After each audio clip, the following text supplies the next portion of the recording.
तो कहानी की शुरुआत एक ऐसी दुनिया से होती है जहाँ पर एस्ट्रल पावर यानी कि मैजिक मौजूद है। ये ताकत इंसानियत के लिए खतरा बनी हुई है, जिस वजह से आम लोग इससे डरते हैं। लेकिन कुछ लोग ऐसे भी हैं जो कि इस पावर का इस्तेमाल कर सकते हैं, जैसे कि मैजिस और विचेस। इस दुनिया में दो देश हैं, एक है एम्पायर और दूसरा नेबुलस सोवेनिटी। एम्पायर पर मैजिस और विचेस पर अत्याचार होते हैं क्योंकि वहाँ पर एस्ट्रल पावर का यूज करना बैन है। पर नेबुलस एक ऐसा देश है जहाँ पर एस्ट्रल पावर वालों को एक आम इंसान की तरह जीने की आजादी है। इसी वजह से एम्पायर और नेबुलस के बीच सालों से जंग चली आ रही है। हालांकि कुछ लोग ऐसे भी हैं जो कि इस लंबी सी जंग को हमेशा के लिए खत्म करना चाहते हैं। अब कहानी एक साल पीछे जाती है, जहाँ पर ये लड़का जिसका की नाम इसका है, वो एक सेल को तोड़कर एक यंग विच को आजाद करने आता है। वो लड़की उसे एम्पायर के एक सेंट डिसाइपल के रूप में पहचान जाती है, इसीलिए हैरान होती है कि आखिर वो उसकी मदद क्यों कर रहा है। इसका उसे कुछ पैसे देता है और वहाँ से चले जाने को कहता है। फिर कहानी एक साल बाद वापिस आती है, जहाँ इसका इंपीरियल सेनेट के सामने खड़ा होता है, जिसे कि 8 अपोस्टल्स लीड करते हैं। हमें पता चलता है कि वो सबसे कम उम्र में सेंट डिसाइपल बना था, लेकिन विच को छुड़ाने के बाद उसे डिमोट करके कैद कर लिया गया। अब सेनेट उसे एक और मौका देने का फैसला लेती है। उसका मिशन होगा ग्रैंड विच नेबुलस के एक डिसेंडेंट को मारना, जो कि आइस कैलेमिटी विच के नाम से जानी जाती है। वो एक प्योर ब्लड और पावरफुल एस्ट्रल यूजर है। अब सेनेट इसका को मिशन के लिए आजाद कर देती है और उसकी तलवार भी उसे वापस करती है। इसका कहता है कि उसे सबसे पहले अपनी टीम चाहिए। दूसरी तरफ रेस्टोरेंट में जिन नाम का एक लड़का अपनी टीम मेंबर नैनी को बताता है कि इसका जेल से रिलीज हो रहा है और उन्हें अपने मिशन के लिए तैयार रहना होगा। बाद में जिन इसका से मिलता है तो इसका उसका शुक्रिया अदा करता है कि उसने इतने शॉर्ट नोटिस पर सबको इकट्ठा कर लिया। इस पर जिन कहता है कि उसे इन सब की आदत है। कुछ ही देर बाद उनके कैप्टन मिस भी आ जाती है, जिसके बाद जिन उन्हें मिशन के बारे में बताने लगता है। इसका बताता है कि उसे सिर्फ मिशन के लिए आजाद किया गया है, लेकिन मिस को लगता है कि 8 अपोस्टल्स ने उसको फंसाया है। इसका कंफ्यूज हो जाता है तो मिस बताती है कि आइस कैलेमिटी विच पहली बार नॉर्दर्न फ्रंट पर दिखाई दी थी, जहां उसने अकेले ही उनका डिफेंस तोड़ दिया था। उसे इतिहास की सबसे पावरफुल एस्ट्रल मेज माना जाता है, लेकिन जिन कहता है कि उनके पास एडवांटेज है क्योंकि दुश्मन के पास इसका के बारे में कोई इन्फॉर्मेशन नहीं है, क्योंकि वो सेंट डिसाइपल बनते ही जेल जो चला गया था। अब वो लोग जल्दी ही एक बड़े से रिएक्टर के पास पहुंच जाते हैं और मिस हैरान होती है कि आखिर वहाँ इतने कम लोग क्यों तैनात हैं। नेने बताती है कि रिएक्टर अभी कंप्लीट नहीं हुआ है क्योंकि वहाँ पर बहुत सारे एस्ट्रल मेजिस के अटैक हुए हैं, इसीलिए ज्यादातर लोग फ्रंट लाइन डिफेंड करने में बिजी हैं। जेन नोट करता है कि ये एक साइकिल बन गया है क्योंकि एम्पायर एक नया रिएक्टर बनाती है और सोवर्निटी उसे डिस्ट्रॉय करने की कोशिश करती है, जिस वजह से उन्हें और भी हथियार बनाने पड़ते हैं। अब ये लोग आगे बढ़ने लगते हैं, जहाँ मिस सबको बताती है कि फ्रंट लाइन पर एक यूनिट मौजूद है, लेकिन वो किसी एस्ट्रल फोर्स से लड़ नहीं रहे हैं और उनके जल्द आने की उम्मीद कर रही है कि तभी अचानक से उनके ट्रक पर एस्ट्रल फोर्सेस अटैक कर देते हैं। मिस ये देख हैरान हो जाती है क्योंकि वो अभी भी एम्पायर के इलाके में ही है, लेकिन इसका उन्हें बताता है कि फ्रंट लाइन डिफेंस टूट गया है, जिसका मतलब उन पर कोई पावरफुल एस्ट्रल मेज अटैक कर रहा है। तभी जिन पर फायर ब्लास्ट से हमला होता है, लेकिन इसका अपनी स्वॉर्ड से उसे काट देता है, जिससे उस पर अटैक करने वाले मेजिस हैरान हो जाती है। तब मिस उन्हें संभल कर रहने को कहती है, लेकिन जिन नहीं चाहता कि वो उन्हें ऑर्डर दे क्योंकि इससे पता चल जाएगा कि बॉस कौन है। वो उन पर एक बुलेट को फायर करता है, लेकिन वो ब्लॉक हो जाती है। जिन नोट करता है कि वो विंड मेजिस है कि तभी कुछ और मेजिस भी सामने आ जाती है। जिन समझ जाता है कि वो इसीलिए उन्हें सेंस नहीं कर पाए क्योंकि वो जमीन के नीचे थे। इसका सोचता है कि उनके बीच कोई पावरफुल मेज जरूर होगा जो कि ऐसे स्पेल का यूज कर सकता है। पर मिस तो कंफ्यूज्ड है कि आखिर ये दोनों ऐसी सिचुएशन में इतने शांत कैसे रह सकते हैं। इस पर जिन कहता है कि हमें इस चीज का पहले से ही अंदाजा था कि ऐसा कुछ हो सकता है। फिर जिन पूछता है कि क्या इसका उन सभी को हरा सकता है। इसका कहता है कि पॉसिबल है, पर क्योंकि उसे लड़े काफी वक्त हो गया है तो कुछ कह नहीं सकते। इसके बाद वो नेने को उसे बैकअप देने को कहता है। नेने एंटी एस्ट्रल फ्लेयर्स डिप्लॉय करती है और जिन बुलेट फायर करना शुरू करता है। तभी एक मेज इसका पर फायर ब्लास्ट यूज करने की कोशिश करता है, लेकिन इसका डॉज करके उसे नॉकआउट कर देता है। दूसरी मेज हैरान है कि इसका ब्लास्ट की रेंज से कैसे बच गया। वो अटैक करने की कोशिश करती है, लेकिन कुछ कर पाने से ही पहले हार जाती है। तब जिन भी बाकी लोगों को हरा देता है। तभी रिन नाम की एक अर्थ मेज अपीयर होती है जो कि एक गोलम को समन करती है, लेकिन वो हैरान हो जाती है कि उसके आने से पहले ही उसके लोग हार गए क्योंकि उसे वो लोग इतने ताकतवर नहीं लगे थे जो कि उसके मेजिस को हरा दे। अब गोलम उन पर अटैक करना शुरू कर देता है, लेकिन इसका आसानी से उसके हाथ काट देता है और सबको बाकियों को सपोर्ट करने जाने को कहता है और कहता है कि वो यहाँ चीजें संभाल लेगा। अब गोलम रीजनरेट होता है और फिर से अटैक करता है। रिन अपनी एस्ट्रल आर्ट से इसका पर शूट करती है, लेकिन शॉक्ड हो जाती है जब इसका उसके सारे अटैक्स को ब्लॉक कर देता है। वो सोचती है कि क्या वो एक सेंट डिसाइपल है जो इतना पावरफुल है। इसका कहता है कि वो उसके सवाल का जवाब देगा अगर वो बताएगी कि आइस कैलेमिटी विच कहाँ पर है, लेकिन रिन कुछ भी बताने से मना मना कर देती है। वो फिर से उस पर अटैक करने की कोशिश करती है, लेकिन इसका उसे उसके गोलम से नीचे गिरा देता है और फिर से आइस कैलेमिटी विच के बारे में पूछता है, पर रिन उसे कुछ भी बताने से मना कर देती है। कहती है कि वो मरना पसंद करेगी। तभी अचानक वो अपने आप को छुड़ा लेती है और एक चाकू से अटैक करने की कोशिश करती है, लेकिन इसका आसानी से उसे अपने नीचे दबा लेता है। कि तभी इसका को अपने आसपास किसी के होने का एहसास होता है, कोई पावरफुल, जिसकी वजह से वो पीछे हट जाता है। और तभी यहाँ अचानक आइस कैलेमिटी विच आ जाती है। वो तुरंत अपने आसपास सब कुछ फ्रीज कर देती है, जिससे इसका हैरान हो जाता है। हमें पता चलता है कि उसका नाम एलिस है। तब रिन उसको इसका किस वर्ड के बारे में वार्न करती है, जो कि एस्ट्रल आर्ट्स को ब्लॉक और काट सकती है। एलिस रिन की तारीफ करती है कि उसने इसका को इतनी वक्त तक रोके रखा। इसका समझ आता है कि उनका गोल्ड रिएक्टर था, लेकिन अब बहुत ही देर हो चुकी थी, क्योंकि एलिस उसे पहले ही फ्रीज करके उसके टुकड़े कर चुकी है। इसका समझ आता है कि वही आइस कैलेमिटी विच है। एलिस उससे पूछती है कि वो कौन है और कोई ऐसा जो सेड डिसाइपल ना हो वो रिन को कैसे हरा सकता है। इस पर इसका कहता है कि वो यहाँ पर आइस कैलेमिटी विच यानी कि उसे पकड़ने के लिए आया है। अच्छा मजाक है, अगर तुम नहीं चाहते कि मेरी आइस का पेन दर्द फील करो तो सरेंडर कर दो। एलिस से इसके बाद उसका नाम पूछती है, जिसके बाद वो अपने आप को इससे इंट्रोड्यूस करता है और एलिस भी अपने आप को उससे इंट्रोड्यूस करती है। इसके बाद इसका उस पर अटैक करने के लिए आगे बढ़ता है और एलिस उसके रास्ते में आइस बग्स बना देती है, लेकिन वो उन्हें पार कर जाता है। एलिस इसके बाद अपनी एस्ट्रल आर्ट से उसके ऊपर बर्फ की तलवारों से बारिश करती है, जो कि इसका के डिफेंस को तोड़ने लगती है, लेकिन इसका उसी टेक्निक से उसे काउंटर करता है अपनी एस्ट्रल स्वॉर्ड्स की पावर को दिखाते हुए। अब वो उसके करीब पहुंच जाता है, लेकिन वो उसके अटैक को रोकने के लिए एक आइस शील्ड बनाती है और उसे हार मान लेने को कहती है। इसका मना कर देता है, कहते हुए कि वो इस जंग को खत्म करना चाहता है, जिसके लिए उसे जो करना पड़े वो करेगा। एलिस ये सुनकर हैरान हो जाती है और इसका इस मौके का फायदा उठाकर उसके पीछे पहुंच जाता है। तब एलिस उसे पकड़ने के लिए वाइन्स बनाती है, लेकिन वो उन्हें काट देता है। एलिस पीछे हट जाती है और कहती है कि जिद मत करो, हार मान लो, जिस पर इसका कहता है कि तुम्हें पीछे हटना चाहिए। मैं एम्पायर को हरा कर दुनिया को एक करने तक हार नहीं मानूंगी, क्योंकि मैं दुनिया में शांति चाहती हूँ। तभी अचानक से वो फिसल जाती है और इसका उसे अपने फास्ट रिफ्लेक्सेस से बचा लेता है। दोनों के बीच में एक ऑकवर्ड मोमेंट होता है। तभी इसका के दोस्त उसे ढूंढते हुए सुनाई देते हैं। तब एलिस पीछे हटने का डिसाइड करती है, कहती है कि इस बार तो तुम बच गए, पर अगली बार तुम इतने लकी नहीं होगे। अगले दिन एलिस इसका के बारे में ही सोच रही थी और उसके बारे में सोचना बंद नहीं कर पाती, इसीलिए वो अपना ध्यान हटाने के लिए ओपेरा हाउस जाने का डिसाइड करती है। ओपेरा में वो लैला मजनू वाला प्ले देख रही थी, जिसे देख के वो काफी इमोशनल हो जाती है और काफी रोती है, इतना कि उसका खुद का रुमाल पूरा भीग जाता है। इस पर उसके पीछे बैठा एक आदमी उसे अपना रुमाल ऑफर करता है। अब ओपेरा खत्म होने के बाद वो उस आदमी से रुमाल गीला करने के लिए माफी मांगती है और वापस करने वाली होती है, लेकिन जैसे ही लाइट ऑन होती है वो हैरान हो जाती है कि ये बंदा इसका है। इसके बाद हम एक दिन पहले का सीन देखते हैं, जहाँ मिस कैप्टन होने के नाते इसका को देखने आती है, क्योंकि उसे लगता है कि इसका के साथ कुछ ठीक नहीं है। इसका कहता है कि वो एलिस के साथ हुई उस बैटल के बारे में सोचना बंद नहीं कर पा रहा। मिस को लगता है कि शायद इससे उस पर कोई इमोशनल इफेक्ट रह गया है। वो कहती है कि जब वो परेशान होती है तो उसे बारबेक्यू खाने से मदद मिलती है, लेकिन इसका को नहीं लगता कि ये उसके लिए काम करेगा, तो इसीलिए मिस उसे अपने कमरे में ले आती है, जहाँ इसका दिखता है कि मिस के अंडरगारमेंट्स काफी रंगीन है। उन्हें देखकर वो कहता है मुझे लगता है कि शायद मुझे उन्हें नहीं देखना चाहिए। तब मिस शर्म के मारे उन्हें छुपा देती है और कहती है, तो मैं ये कहना चाहती हूँ कि यूं उस बैटल के बारे में सोचने से अच्छा है कि तुम ओपेरा चले जाओ, तुम्हें वहाँ जाकर थोड़ा अच्छा लगेगा। इसके बाद वो इसका को ओपेरा की टिकट दे देती है। अगले दिन नैने उसे ओपेरा तक ड्राइव करके ले जाती है, लेकिन रास्ते में इसका की आंख लग जाती है और वो देखता है कि उसका मास्टर उसे एस्ट्रल स्वॉर्ड दे रहा है और कह रहा है कि इन्हें खोना मत, क्योंकि यही स्वॉर्ड जंग खत्म करने की आखिरी उम्मीद है। इसके बाद इसका पहुंच जाता है ओपेरा, जो कि न्यूट्रल सिटी में है, और इसी तरह इसका की मुलाकात एलिस से होती है। पर एलिस को ये लगता है कि इसका उसका पीछा कर रहा है, इसीलिए वो लड़ने को तैयार हो जाती है, लेकिन रिन उसे रोक देती है, क्योंकि वो न्यूट्रल सिटी में है, जहाँ पर किसी भी तरह की लड़ाई झगड़ा सख्त मना है। और इस वर्ल्ड में जितनी भी न्यूट्रल सिटी होती है, वहाँ दोनों देशों के लोग बिना किसी रोक टोक के आ जा सकते हैं। खैर एलिस यहाँ से जाने का फैसला करती है, लेकिन उसे लगता है कि इसका फिर से उसका पीछा करेगा,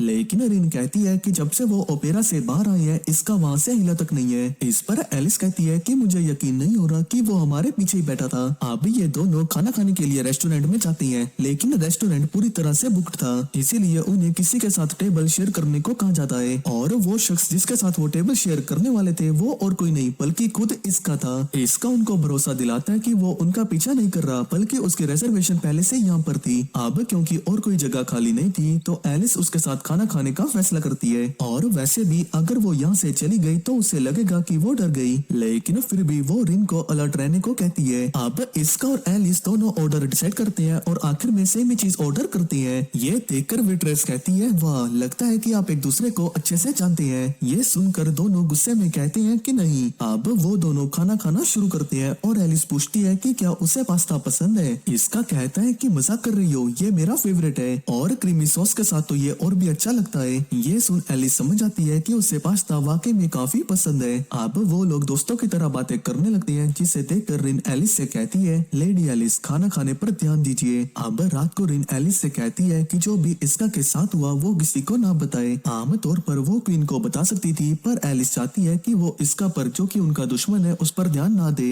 लेकिन एलिस के पास इसका का रुमाल अभी भी था, जिसे देखकर रिन उसे फेंक देने के लिए कहती है, क्योंकि ये एक दुश्मन का है। दूसरी तरफ इसका सपना देखता है कि वो एक ट्रेन में सफर कर रहा है, तभी अचानक से ट्रेन पर मोस्टर हमला कर देते हैं, जिससे कि इसका बाहर आकर लड़ने लगता है। इतने में ही एक झुंड आकर उस पर हमला करता है, लेकिन एलिस आकर अपनी एस्ट्रल पावर से उन्हें फ्रीज कर देती है और इसके तुरंत बाद ही इसका की आंख खुल जाती है। अब अगले दिन इसका और बाकी लोग ट्रेनिंग के बीच में होते हैं कि तभी रिसिया नाम की एक लेडी उन्हें इंटरप्ट करती है और बताती है कि अगले मिशन के लिए वो उनकी कमांड में होंगे। रिसिया कहती है कि उन्होंने उसके पिछले मिशन की रिपोर्ट पढ़ी और देख सकती है कि सबका काम काफी अच्छा है। फिर वो कहती है कि इसका, मैंने सुना है कि तुम्हें सोने में दिक्कत हो रही है, तुम तो ओपेरा गए थे, क्या तुम्हें वहाँ पर मजा नहीं आया? नहीं, ऐसा नहीं है, मुझे वहाँ काफी अच्छा लगा। तभी मिस कहती है कि रिसिया को ये ओपेरा वगैरह काफी बोरिंग लगता है। इस पर रिसिया कहती है कि ऐसा नहीं है, मुझे बस आर्ट और एग्जीबिशन जैसी चीजें पल्ले नहीं पड़ती। वैसे मेरे पास एक आर्ट एग्जीबिशन का टिकट है जो कि मैंने अपने एक सबॉर्डिनेट से गेम में जीता था, तुम चाहो तो ये ले सकते हो, मुझे इसकी कोई जरूरत नहीं है और हो सकता है कि वहाँ जाने से तुम्हें तुम्हारी प्रॉब्लम में थोड़ी मदद मिले। इस बीच एलिस अपनी माँ क्वीन से मिलती है, जो कि उसे इसका के साथ हुई फाइट के बारे में बताती है। क्वीन बताती है कि सेंट डिसाइपल एम्पायर्स के सबसे स्ट्रॉन्ग फाइटर्स होते हैं और पूछती है कि क्या इसका भी उनमें से एक था। फिर वो बताती है कि उनके फाउंडर ने हजारों इंपीरियल सोल्जर्स के खिलाफ कैसे लड़ा था और वो फाउंडर अभी भी जिंदा है, क्योंकि उसकी एक जुड़वा बहन थी नेबुलस पन, जिसके बारे में एम्पायर को नहीं पता था। जब नेबुलस की मौत हुई तो एम्पायर को लगा कि ग्रैंड विच मर गई, जबकि असल में फाउंडर अभी नींद की स्टेट में है, लेकिन अभी उस पर लगा बंधन कमजोर हो रहा है। क्वीन बताती है कि ये तब शुरू हुआ जब एलिस इसका से लड़ी थी। एलिस को समझ नहीं आता कि आखिर इसका मतलब क्या है। उसकी माँ बताती है कि एस्ट्रल फोर्स तब रिएक्ट करती है जब उसका होस्ट खतरे में हो। उसे लगता है कि ये फाउंडर के जागने का साइन है, लेकिन फाउंडर की पावर से जुड़े कुछ राज है, इसीलिए वो एस्ट्रल इंस्टीट्यूशन से सिचुएशन को इन्वेस्टिगेट करने को कहेंगी। इस दौरान वो नहीं चाहती कि एलिस इसका से लड़े जब तक उनके पास उसके बारे में कुछ ज्यादा इन्फॉर्मेशन नहीं है। बाहर रिन एलिस से पूछती है कि क्या उसे कोई बात परेशान कर रही है। एलिस कहती है कि उसे सोने में दिक्कत हो रही है और डिसाइड करती है कि उसे थोड़ा घूमने की जरूरत है। रिन समझ जाती है कि वो फिर से न्यूट्रल सिटी जाना चाहती है, इसीलिए वो उसे पिछली बार जो इसका के साथ हुआ था वो याद दिलाती है। लेकिन एलिस को नहीं लगता कि ऐसा दोबारा होगा, क्योंकि वो ओपेरा जाने का प्लान नहीं कर रही है। लेकिन जैसे वो न्यूट्रल सिटी जाती है वो फिर से इसका से टकरा जाती है। वो पूछती है कि एक इंपीरियल सोल्जर न्यूट्रल सिटी बार बार क्यों आ रहा है, जिस पर इसका कहता है कि मैं जिस आर्ट एग्जीबिशन में जा रहा हूँ वो एम्पायर के एक आर्टिस्ट की है, और पूछता है कि क्या तुम्हारा एक इंपीरियल आर्टिस्ट की आर्ट को देखना ठीक है। इस पर एलिस कहती है कि आर्ट आर्ट होता है, फर्क नहीं पड़ता कि इस देश का हो या उस देश का,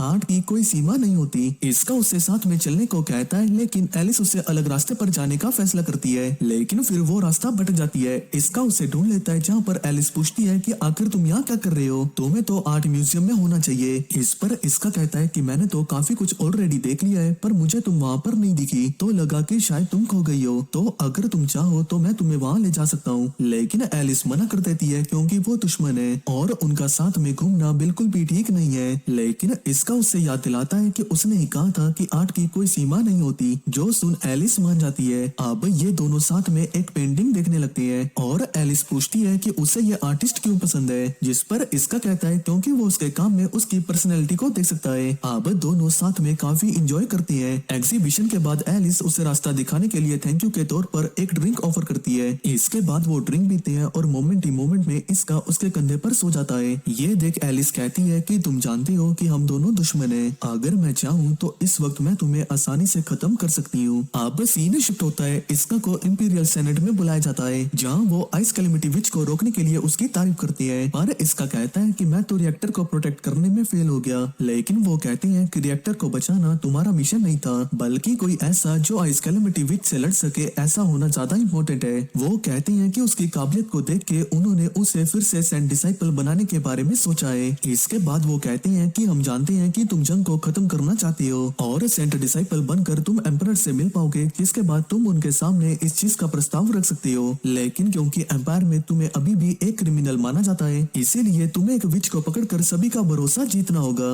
अब इसका फिर से एलिस के बारे में ही सोचने लगता है और मिस को कॉल करके ट्रेनिंग को स्किप करने की परमिशन मांगता है, क्योंकि वो न्यूट्रल सिटी जाना चाहता है। अब मिस इस शर्त पर रिक्वेस्ट एक्सेप्ट कर लेती है कि वो भी उसके साथ जाएगी। दूसरी तरफ रिन एलिस को इसका के बारे में बताती है कि वो सेंट डिसाइपल बनने वाला सबसे यंग पर्सन है। एलिस हैरान थी कि उसे इसके बारे में कैसे पता नहीं। इस पर रिन बताती है कि जब उसका प्रमोशन हुआ था तो उसके तुरंत बाद उसे जेल में डाल दिया था और यही वजह है कि उनके पास इसका के बारे में कोई भी इंफॉर्मेशन नहीं है। अब एलिस इसका के जेल में जाने की वजह पूछती है, जिस पर रिन बताती है कि उसने एक विच की भागने में मदद करी थी। एलिस हैरान थी कि इसका एक विच की मदद करके खुद मुसीबत में क्यों पड़ना चाहेगा। इसका ने जिस विच की मदद की थी एलिस उसका पता लगाने को कहती है। इस पर रिन कहती है कि वो ऑलरेडी पता लगा रही है और इसमें कुछ दिन और लग सकते हैं। रिन इसके बाद चली जाती है और एलिस इसका के रुमाल को उठा लेती है कि तभी क्वीन वहाँ पर आती है और एलिस को इसका में इंटरेस्ट लेते हुए देखकर याद दिलाती है कि एम्पायर उनका दुश्मन है और वो भी एम्पायर का एक सोल्जर है। वो ये भी देखती है कि एलिस एक इंपीरियल आर्टिस्ट की आर्ट कलेक्ट कर रही है, इसीलिए वो उससे ये सब कुछ बंद करने को कहती है, क्योंकि सोल्जर्स हो या आर्टिस्ट वो भी एम्पायर के मोरे ही होती है। इतना कहने के बाद क्वीन चली जाती है। उनके जाने के बाद एलिस रिन को आवाज लगाती है और कहती है कि वो कल न्यूट्रल सिटी जाना चाहती है, इस उम्मीद में कि वो इसका से मिलेगी, क्योंकि वो उसका असली मकसद और इरादे जानना चाहती है। अगले दिन जब इसका और मिस न्यूट्रल सिटी जा रही होती है, मिस पूछती है कि वो किससे मिलने जा रहा है। इसका कहता है कि फिलहाल ऐसा कुछ प्लान तो नहीं है कि उसे वो इंसान वहाँ मिलेगा भी या नहीं, पर उम्मीद है कि उसकी मुलाकात उस लड़की से फिर से होगी। अब ये शहर में पहुँचते हैं और इसका की मुलाकात फिर से एलिस से हो जाती है।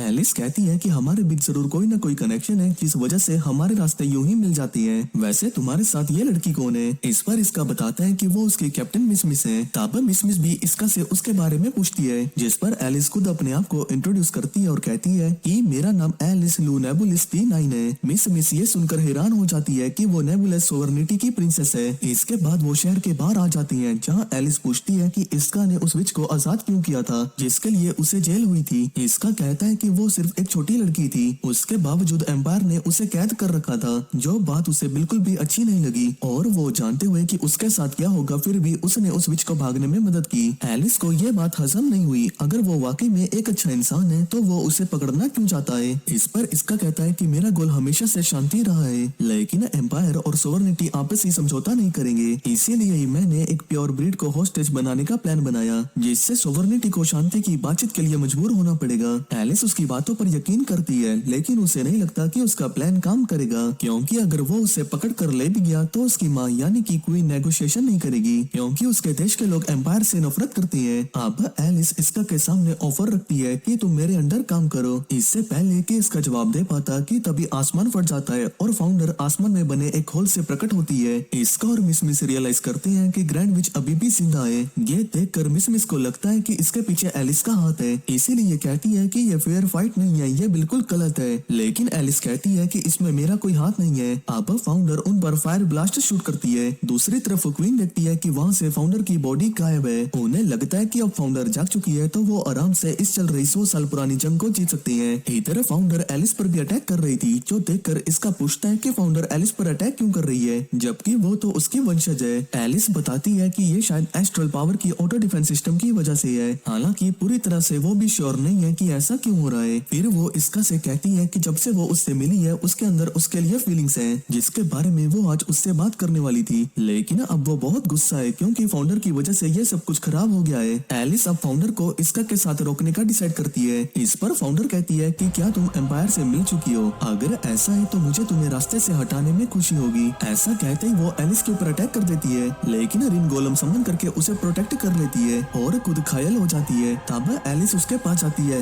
रिन क्या तुम ठीक हो? अपनी आंखें खोलो। इसका उसके पास आता है और कहता है कि वो अपनी आइस का इस्तेमाल करके रिन की बॉडी को कूल करे। फिर वो मिस को रिन को हॉस्पिटल ले जाने और एरिया के सभी लोगों को इवैक्यूएट करने को कहता है। अब इसका अपनी स्वॉर्ड को बाहर निकालता है, जो देखकर फाउंडर कहती है कि क्या यही स्वॉर्ड तो उसके जागने की वजह नहीं है। फाउंडर ये भी मेंशन करती है कि ये स्वॉर्ड क्रॉसवेल की है। ये सुनकर सुनकर इसका हैरान हो जाता है और पूछता है कि वो उसके मास्टर को कैसे जानती है। जो सुनकर फाउंडर समझ आती है कि इसका क्रॉसविल का डिसाइपल है और कहती है कि फर्क नहीं पड़ता तुम चाहे जो भी हो, क्योंकि तुम मुझे रोक नहीं पाओगे। फाउंडर एक बार फिर उन पर अटैक करना शुरू कर देती है, लेकिन इसका और एलिस उसके अटैक को इजीली रोक लेती है। एलिस भी कहती है कि तुम अब सोवर्निटी की हीरो नहीं रही, क्योंकि तुमने बिना सोचे समझे एक फेलो एस्ट्रल मेज यानी कि रिन को चोट पहुंचाई है। इस पर फाउंडर कहती है कि सिर्फ हीरो बनकर दुनिया को नहीं बचाया जाता, इसीलिए मैं एक ऐसी विच बनूंगी जो कि एम्पायर को डिस्ट्रॉय कर देगी। इसका और एलिस साथ में उससे कहते हैं कि हो सकता है कि तुम पास्ट में सभी एस्ट्रल मेजेस के लिए उम्मीद रही हो, लेकिन तुम्हारी ये हरकतें देख कर नहीं लगता कि दुनिया को अब तुम्हारी जरूरत भी है। इसके बाद दोनों उसकी तरफ बढ़ते हैं, जो देखकर अटैक पावर बढ़ाने के लिए फाउंडर अपने पंखों को बाहर निकाल लेती है और फायर ब्लास्ट से अटैक करती है। इतना ही नहीं, वो आइस और अर्थ मैजिक का भी यूज करती है और एक शेर को भी क्रिएट करती है जो उन पर अटैक करने पड़ता है, लेकिन एलिस उसे फ्रीज कर देती है। फाउंडर इसके बाद विंड अटैक यूज करती है जिसके सामने वो टिक नहीं पाते, लेकिन इसका अपनी स्वॉर्ड की मदद से खुद को और एलिस को पकड़ लेता है। एलिस कहती है कि वो उसे छोड़ दे क्योंकि उसका हाथ जख्मी हो रहा है। जो सुनकर इसका हंसता है, कहता है कि हम न्यूट्रल सिटी में है और हमारा गोल भी सेम है, इसीलिए फाउंडर को हराने के लिए हमें साथ में काम करना चाहिए। एलिस इसके बाद फाउंडर पर आइस एरो शूट करना शुरू करती है, लेकिन वो उन्हें ब्लॉक कर लेती है और एलिस को उड़ा देती है। इस दौरान इसका फाउंडर के करीब जाने की कोशिश करता है, जिसे देख वो उसे रोकने के लिए फायर बॉल शूट करने लगती है, जिन्हें कि वो एक एक करके काट देता है। एलिस उससे कहती है कि वो सीधा ही आगे बढ़ता रहे। इतना कहकर वो बर्फ की सीढ़ियां बना देती है, जिसके सहारे वो फाउंडर की ओर तेजी से बढ़ने लगता है। यह देख फाउंडर उस पर एक फायर एरो शूट करती है, लेकिन एलिस अपनी आइस शील्ड का यूज करके उसे ब्लॉक कर देती है और इसका फाइनली फाउंडर तक पहुंच जाता है और उसके विंग्स को उसकी बॉडी से अलग कर देता है, जिससे कि फाउंडर फिर से गहरी नींद में चली जाती है। यह सब होने के बाद इसका एलिस के ऑफर को रिजेक्ट करते हुए कहता है कि वो उसके इस ऑफर को एक्सेप्ट नहीं कर सकता। इसका मतलब है कि वो लोग अभी भी दुश्मन है, लेकिन क्योंकि दोनों फाउंडर के साथ फाइट से थक चुके हैं, इसीलिए डिसाइड करते हैं कि वो आज के लिए दुश्मन नहीं है, कल से वो लोग फिर से दुश्मन होंगे।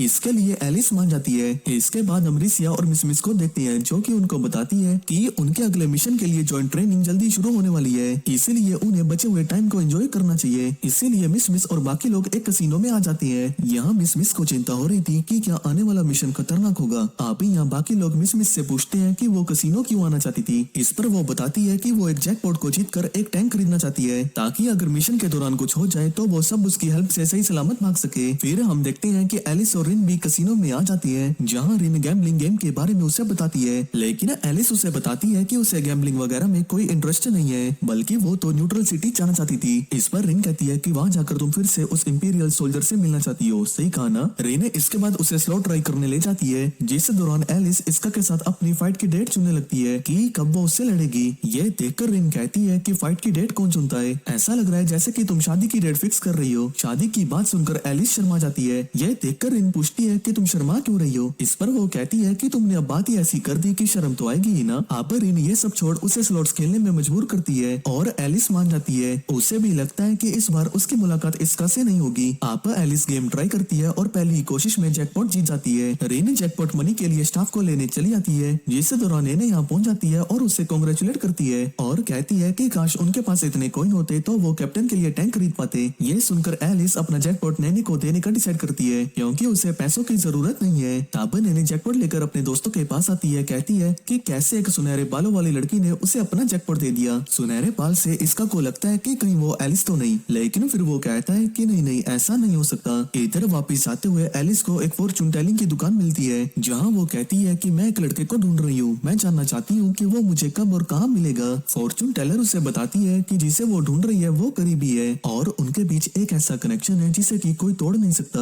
उसके जाने के बाद इसका की नजर भी वहाँ पर पड़ती है और वो भी इस फॉर्चून टेलर के पास आ जाता है और कहता है कि वो एक लड़की के बारे में जानना चाहता है और उसकी मुलाकात उससे कब होगी। फॉर्चून टेलर भी उसे वही बात बताती है कि जिसे तुम खोज रहे हो वो उसके करीब है। आपस सीन शिफ्ट होता है और रिसिया को इंपीरियल सेनेट बुलाया जाता है, जहाँ वो चाहते हैं कि रिसिया मिस की दोस्त होने का फायदा उठाते हुए उसकी टीम को वर्टेक्स पर रिइंफोर्समेंट के तौर पर भेजे। अब उनके कहने पर रिसिया मिस और बाकियों को कॉल करके कहती है कि जिस भी मिशन पर वो जाने वाले थे वो उससे भूल जाएं, क्योंकि अब वो उन्हें एक नए मिशन पर भेजने वाली है। वो बताती हैं कि एम्पायर और नेबुलस सोवर्निटी के बीच जंग इसीलिए शुरू हुई थी क्योंकि एस्ट्रल एनर्जी ने वोर्टेक्स बना दिया था, लेकिन अब एक और वोर्टेक्स बनने वाला है। अगर सोवर्निटी ने इस पर कंट्रोल हासिल कर लिया तो एम्पायर के लिए प्रॉब्लम खड़ी हो जाएगी, इसीलिए एक तरह से तुम लोगों को वहाँ सोवर्निटी को रोकने के लिए भेजा जा रहा है। इधर रिन भी एलेक्स को वोर्टेक्स के बारे में बताती है, लेकिन एलिस हैरान है कि उसे इसके बारे में पहले से इसे क्यों नहीं पता। रिन बताती है कि जो फैमिली ने जानबूझकर इस चीज की खबर हमें देर से दी। ये सुनकर एलिस सोचती है कि क्या जो फैमिली खुद के लिए वर्टेक्स को रखने का सोच रही है। एलिस इसके बाद जो फैमिली से खुद इसके बारे में पूछने के लिए आ जाती है। तभी लॉर्ड मास्क जो कि जो फैमिली का टेम्पररी हेड था नाइफ लेकर एलिस के पीछे आ जाता है, लेकिन रिन उसकी प्रेजेंस को सेंस कर लेती है और उसे वहीं रोक देती है। ये देख लॉर्ड मास्क रिन के सेंस की तारीफ करता है। अब एलिस उसके हाथ में नाइफ को देखती है और कहती है कि वो क्या करने की कोशिश कर रहा था। इस पर मास्क कहता है कि चिंता करने की कोई बात नहीं है। अब क्योंकि मेरी एस्ट्रल एनर्जी कम है इसीलिए मैं एस्ट्रल आर्ट यानी कि मैजिक का यूज नहीं कर सकता, इसलिए हमेशा अपने पास एक चाकू रखता हूँ। फिर मास्क पूछता है कि आखिर वो लोग यहाँ पर क्या कर रहे हैं, जिस पर एलिस पूछती है कि जो फैमिली ने वर्टेक्स के बारे में क्यों नहीं बताया। इस पर लॉर्ड मास्क कहता है कि इसका कोई प्रूफ नहीं है कि वो एक वर्टेक्स है, लेकिन फिर भी वहाँ पर लोगों को भेजना चाहिए ताकि कंफर्म हो सके कि वो एक वर्टेक्स है भी या नहीं। एलिस कहती है कि अगर यही बात है तो तुम लोग इसकी रिपोर्ट भेजने में इतनी देरी क्यों कर रही हो। इस पर लॉर्ड मास्क कहता है कि उन्हें देर इसलिए हुई क्योंकि डॉक्यूमेंट्स प्रिपेयर करने में टाइम लग रहा है। दूसरी तरफ एम्पायर की आर्मी कैंप में इसका मिस से पूछता है कि क्या न्यूट्रल सिटी में जो फाउंडर विच के साथ हुआ उसकी रिपोर्ट हायर अप्स को दी। मिस कहती है कि हायर अप्स गुस्सा थे क्योंकि उसने प्रूफ के लिए फाउंडर की फुटेज रिकॉर्ड नहीं की और कहती है कि चिंता की कोई बात नहीं है क्योंकि वो ऐसी छोटी छोटी मुसीबतों में पड़ती रहती है। तभी मिस अपनी पुरानी दोस्त नूरो को देखती है और सबसे इंट्रोड्यूस करवाती है। तभी नेमलेस नाम का एक डिसाइपल जो कि इनका कमांडर था वो सबको इकट्ठा करता है और बताता है कि उनका मिशन सोवर्निटी से पहले वर्टेक्स को सीज करना है और अगर सीज करने में फेल हो जाए तो उसे डिस्ट्रॉय करना है। फिर वो कहता है कि मेरा एक ही गोल होगा एस्ट्रल पावर फोर्सेस को डिस्ट्रॉय करना और मैं चाहता हूँ कि इस बीच कोई भी मेरे रास्ते में ना आए। इसके बाद सभी ट्रूप्स वर्टेक्स को ढूंढने लगती हैं। जब इसका और बाकी लोग वर्टेक्स को ढूंढ रहे होते हैं मिस को नोरो कॉन्टेक्ट करती है और बताती है कि एक यूनिट गायब हो गई है और उन्हें ढूंढने गई तो और यूनिट से भी संपर्क टूट गया है। मिस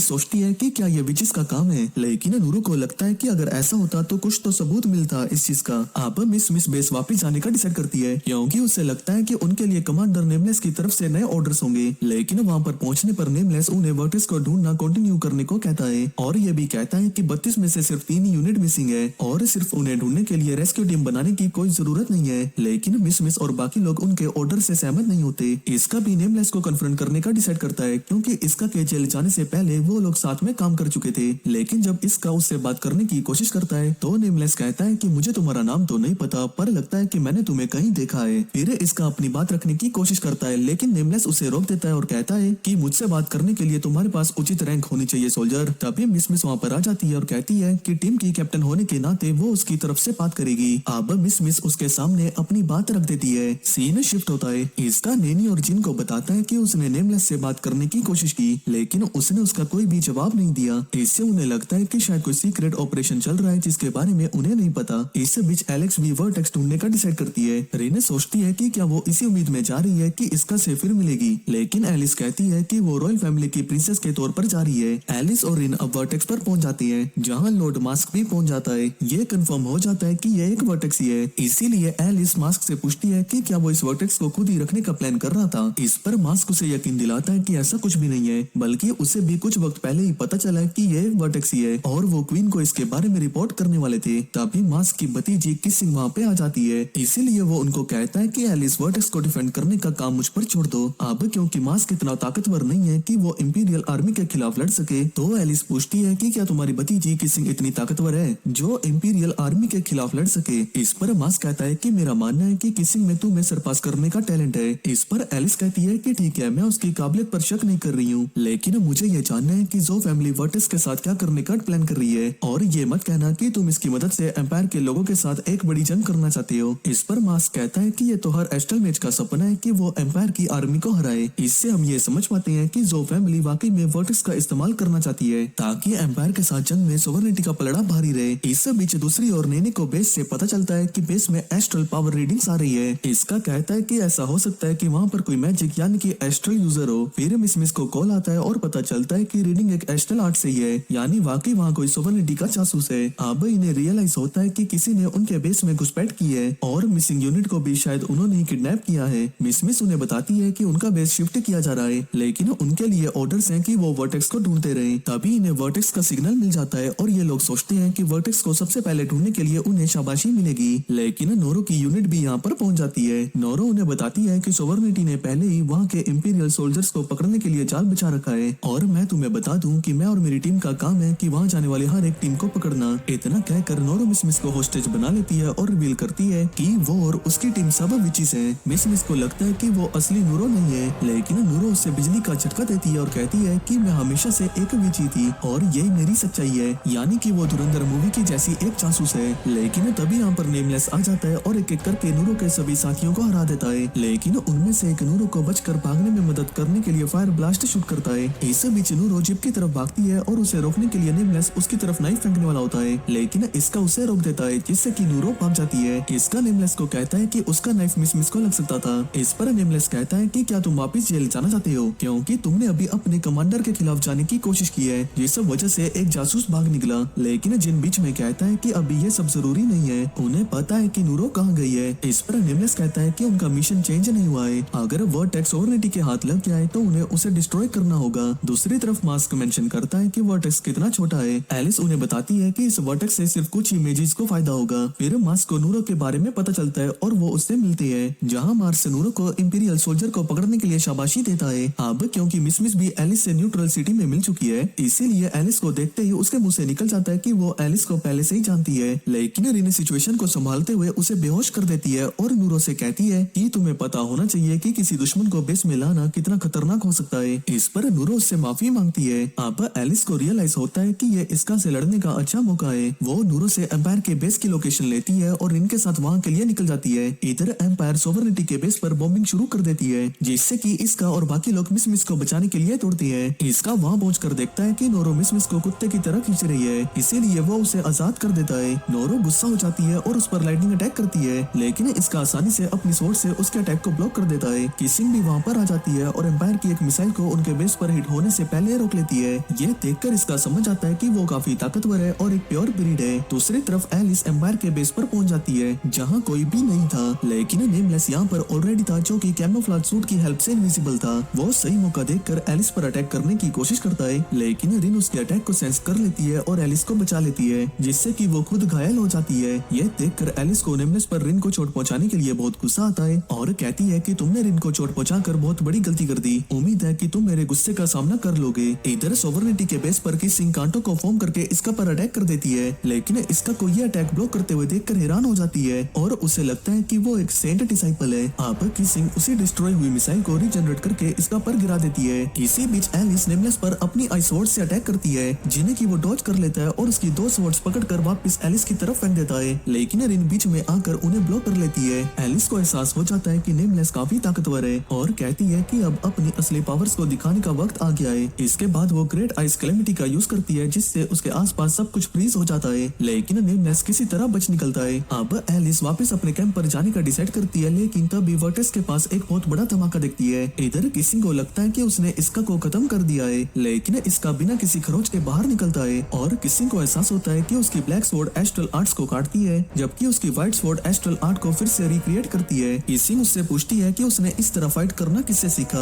और उसकी काबिलियत की तारीफ करती है और कहती है कि भले ही वो ताकतवर है, पर जरूरी नहीं कि जीत उसकी होगी। किसिंग उस पर फिर से अटैक करती है, जिसे इसका डॉज कर लेता है और तलवार के हैंडल से उसे नॉक कर देता है। इसका और मिस डिसाइड करते हैं कि वो किसिंग को अपने साथ बेस पर ले जाएंगे, लेकिन तभी अचानक मास्क उसके पीछे आकर इसका को स्टैप कर देता है। इसका उससे कहता है कि वो कौन है। इस पर मास्क कहता है कि तुम्हें मेरी नहीं बल्कि अपनी कैप्टन की फिक्र होनी चाहिए। इतना कहकर मास्क मिस को वर्टेक्स में ढकेल देता है और किसिंग को लेकर यहाँ से भाग जाता है। इसका उससे बचाने के लिए अंदर कूद जाता है और देखता है कि एलिस भी उसके पीछे पीछे वर्टेक्स में कूद गई है। यहाँ एलिस उसे बचाने का ऑफर देती है, इस शर्त पर कि वो बाद में उससे लड़ेगा। इसका उसकी रिक्वेस्ट एक्सेप्ट कर लेता है और उसका हाथ पकड़ लेता है। अब जैसे ही एलिस उन्हें बाहर निकालने की कोशिश करती है, एस्ट्रल एनर्जी अचानक से बढ़ जाती है, जिससे कि वर्टेक्स एक्सप्लोड हो जाता है और वो अलग हो जाती है। लेकिन किसी तरह वो लोग अलग अलग बाहर निकल आते हैं, जहाँ जिन और नैनी आकर इसका से पूछती है कि क्या वो लोग ठीक है। इस पर इसका कहता है कि वो लोग वर्टेक्स में गिर गए थे, पर जैसे तैसे वो लोग वहाँ से निकल पाए। साथ ही इसका मन ही मन एलिस को उसकी और मिस की जान बचाने के लिए शुक्रिया अदा कह रहा होता है। कई दिन बीत जाते हैं और रिन देखती है कि एलिस इसका के बारे में सोचना बंद नहीं कर पा रही है, इसीलिए रिन एलिस से कहती है कि वो इसका के साथ उसकी फाइट सेटअप करने में मदद करने को तैयार है, ताकि वो इसका के बारे में सोचना बंद कर सके। फिर वो कहती है कि उन्हें न्यूट्रल सिटी जाते रहना चाहिए, क्योंकि वो लोग वहाँ 3 बार मिल चुके हैं। दूसरी तरफ मिस अपनी टीम से माफी मांग रही होती है, क्योंकि अगर वो नूरो से किडनैप ना हुई होती तो उन्हें मुसीबत में ना पड़ना पड़ता और इसका को भी अपनी जान जोखिम में ना डालनी पड़ती। लेकिन इसका कहता है कि चिंता करने की कोई जरूरत नहीं है, क्योंकि वो भी ठीक है और बाकी सभी भी सही सलामत है। तभी रिसिया आती है और बताती है कि उनका अगला मिशन सोवरेनिटी में घुसपैठ करके करके क्वीन नेबुलस को कैप्चर करना है। उन्हें लगता है कि वो मजाक कर रही है क्योंकि ये मिशन नामुमकिन है। वो जानना चाहते हैं कि क्या उसके पास कोई प्लान है, क्योंकि सबसे पहले तो सोवर्निटी में घुसना ही मुश्किल है। तभी मेजिस के पास एक एस्ट्रल क्रैश होता है, इसीलिए बिना क्रस्ट वाला कोई भी बंदा अंदर नहीं जा सकता। लेकिन रिसिया बताती है कि अंदर जाने का एक और तरीका है और वो उन्हें तब बताएगी जब उनकी तैयारी पूरी हो जाएगी। दूसरी तरफ न्यूट्रल सिटी में हमें पता चलता है कि एलिस 3 दिन से इसका कोड ढूंढ रही है, लेकिन रिन को लगता है कि इसका जरूर वर्टेक्स के धमाके में खत्म हो गया होगा। इस पर एलिस कहती है कि नहीं, मुझे यकीन है कि वो सही सलामत है। इसके बाद वो रिन से इसका कोड दूसरी तरफ ढूंढने के लिए कहकर चली जाती है। अब रिन को लगता है कि एलिस अगली क्वीन बनने की लाइन में है, लेकिन रॉयल ब्लड से दूसरे लोग भी आते हैं जो कि थ्रोन को पाने का मौका ढूंढ रहे हैं और इसलिए एलिस को इसका कोड ढूंढने के बजाय अपने लिए सपोर्ट को इकट्ठा करने में टाइम लगाना चाहिए ताकि सही समय आने पर वो क्वीन बन सके। दूसरी तरफ इसका और बाकी लोग अभी भी सोच रहे हैं कि रिसिया उन्हें सोवर्निटी में कैसे ले जाने का प्लान कर रही है, क्योंकि वहाँ जाना न्यूट्रल सिटी के सिटीजन के लिए भी काफी मुश्किल है, तो इंपीरियल सोल्जर्स के लिए ये तो नामुमकिन ही है। तभी मिस कहती है कि उसके कंधे में अजीब सी बेचैनी हो रही है। इस पर नेने उसे अपनी जैकेट उतारने को कहती है ताकि वो उसे ट्रीट कर सके, लेकिन जैसे वो अपनी जैकेट उतारती है तो वो लोग शॉक्ड हो जाते हैं क्योंकि उसके कंधे पर एक एस्ट्रल क्रेस्ट बन गया था।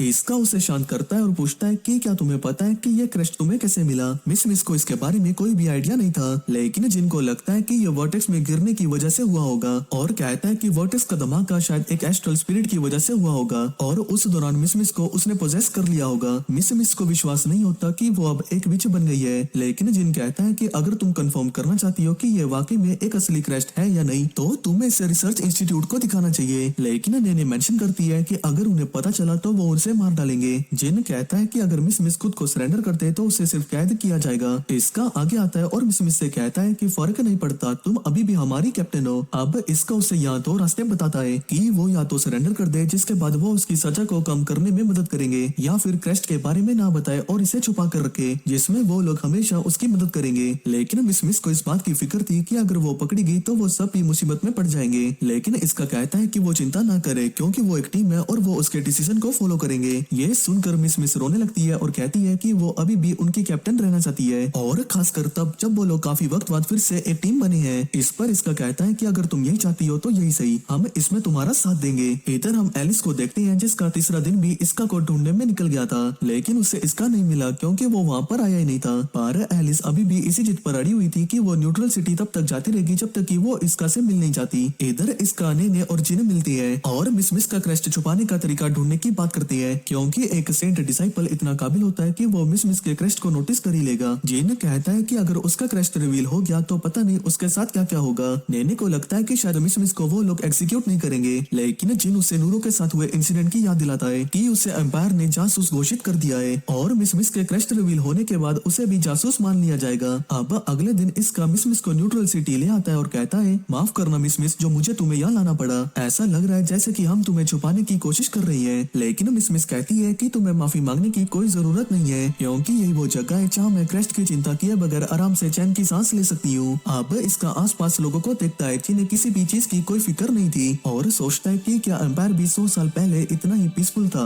जब उनका दुनिया पर डोमिनेंस था। लेकिन फिर एम्पायर को एस्ट्रल पावर के बारे में पता चला जिसकी मदद से आम लोग विचेस और डीमंस बन गए, पर एम्पायर इस चीज से डर गया था तो इसलिए उन्होंने ऐसे लोग जिनके पास एस्ट्रल पावर थी उन पर जुल्म करना शुरू कर दिया, जिससे आखिरकार एक जंग की शुरुआत हुई। लेकिन इसका को अभी भी यकीन है कि वो इस जंग को खत्म कर सकते हैं और मिस को यकीन दिलाता है कि एक दिन ऐसा भी आएगा जब उसको अपने क्रेस्ट को छुपाने की जरूरत नहीं पड़ेगी। फिर मिस कहती है कि अब जब वो लोग यहाँ पर आए हैं तो थोड़ा वक्त एंजॉय कर लेते हैं। इतना कहकर वो कुछ पीने के लिए लेने चली जाती है, लेकिन इसका अभी भी सोच रहा होता है कि जंग कैसे खत्म होगी क्योंकि वो जानता है कि अगर उसने अपना अगला मिशन जो कि था क्वीन को होस्टेज बनाना वो पूरा कर लिया तो एम्पायर क्वीन को कभी भी नहीं छोड़ेगा। इससे जंग खत्म होने की बजाय और ज्यादा बढ़ेगी। इसी बीच एलिस अभी भी इसका को ढूंढ रही होती है और काफी ढूंढने के बाद आराम करने के लिए एक जगह में आकर बेंच पर बैठने के लिए परमिशन मांगती है, लेकिन फिर उसे पता चलता है कि बेंच पर बैठा बंदा इसका ही है। वो इसका से कहती है कि वो उसे काफी दिनों से ढूंढ रही थी। ये सुन इसका उससे कहता है कि भला वो उसे क्यों ढूंढ रही थी। इस पर एलिस उसकी बात काट देती है और इसका उसे यहाँ पर बैठने को कहता है, लेकिन एलिस मना कर देती है क्योंकि उसे डर है कि रिन उन्हें देख लेगी। इस पर इसका खुद उठ जाता है और कहता है कि अब वो उठ सकती है। ये देख एलिस बैठ जाती है और इसका को भी बैठने को कहती है, ये कहते हुए कि फिलहाल वो न्यूट्रल सिटी में है तो यहाँ वो एक दूसरे के दुश्मन नहीं है। एलिस कहती है कि वो खुश है कि वो वोटेक्स से बच गया। फिर वो पूछती है कि वो यहाँ क्या कर रहा है। इस पर इसका कहता है कि उसकी यूनिट में कुछ ठीक नहीं चल रहा और वो उसी के बारे में सोच रहा था। एलिस इस चीज के बारे में और पूछती है, लेकिन इसका उससे ज्यादा कुछ बताने से मना कर देता है क्योंकि वो लोग दुश्मन जो है। एलिस कहती है कि वो न्यूट्रल सिटी में है और वो उस पर भरोसा कर सकता है। इस दौरान एलिस इसका के काफी करीब आ जाती है, लेकिन तभी रिन वहाँ पर आ जाती है, जिसे देखकर एलिस तुरंत ही उठ जाती है और कहने लगती है कि जैसा वो सोच रही है वैसा कुछ नहीं है, तो भला तुम लोग इतने पास क्यों थे? इसमें मेरी कोई गलती नहीं है, इसमें इसका की गलती है। क्या मैं अब ये गलती मेरी कैसे हो गई? लड़का हूँ तो क्या इल्जाम मेरे पे लगा दोगी क्या? अब रिन इसका को सही सलामत देखकर समझ आती है कि वो वर्टेक्स के धमाके से बच गया है। अब वो एलिस को ड्रिंक देती है, साथ में इसका को भी ऑफर करती है, ये कहते हुए कि वो इसे एलिस की तरफ से गिफ्ट समझे। लेकिन इसका जैसे ही उसे पीता है उसका सर भारी होने लगता है और वो वहीं पर बेहोश हो जाता है। रिन बताती है कि उसे लगा था कि वो उनकी दी हुई ड्रिंक नहीं पिएगा, पर उसने पी ली और वो बेहोश इसीलिए हुआ क्योंकि उसने उसकी ड्रिंक में नींद की गोली मिला दी थी। रिन आगे बताती है कि इसका जब उठेगा तो वो समझेगा कि सोवर्निटी ने उसे जहर देने की कोशिश की और इसीलिए वो एलिस से खुलकर बात करना बंद कर देगा और यही करना उसका मकसद था। ये सुनकर एलिस कहती है कि उसने जो भी किया उसे बिल्कुल भी अच्छा नहीं लगा। इसके बाद रिन इसका को अपनी कस्टडी में लेने की सलाह देती है। एलिस को उसका ये आइडिया पसंद नहीं आता, लेकिन जब मिस वापस आती है तो वो एलिस से पूछती है कि वो आखिरकार ऐसा कैसे कर सकती है और वो भी न्यूट्रल सिटी में। इस पर एलिस कहती है कि उसके पास अभी समझाने का वक्त नहीं है, इसीलिए वो उसे ले जा रही है। ये देख मिस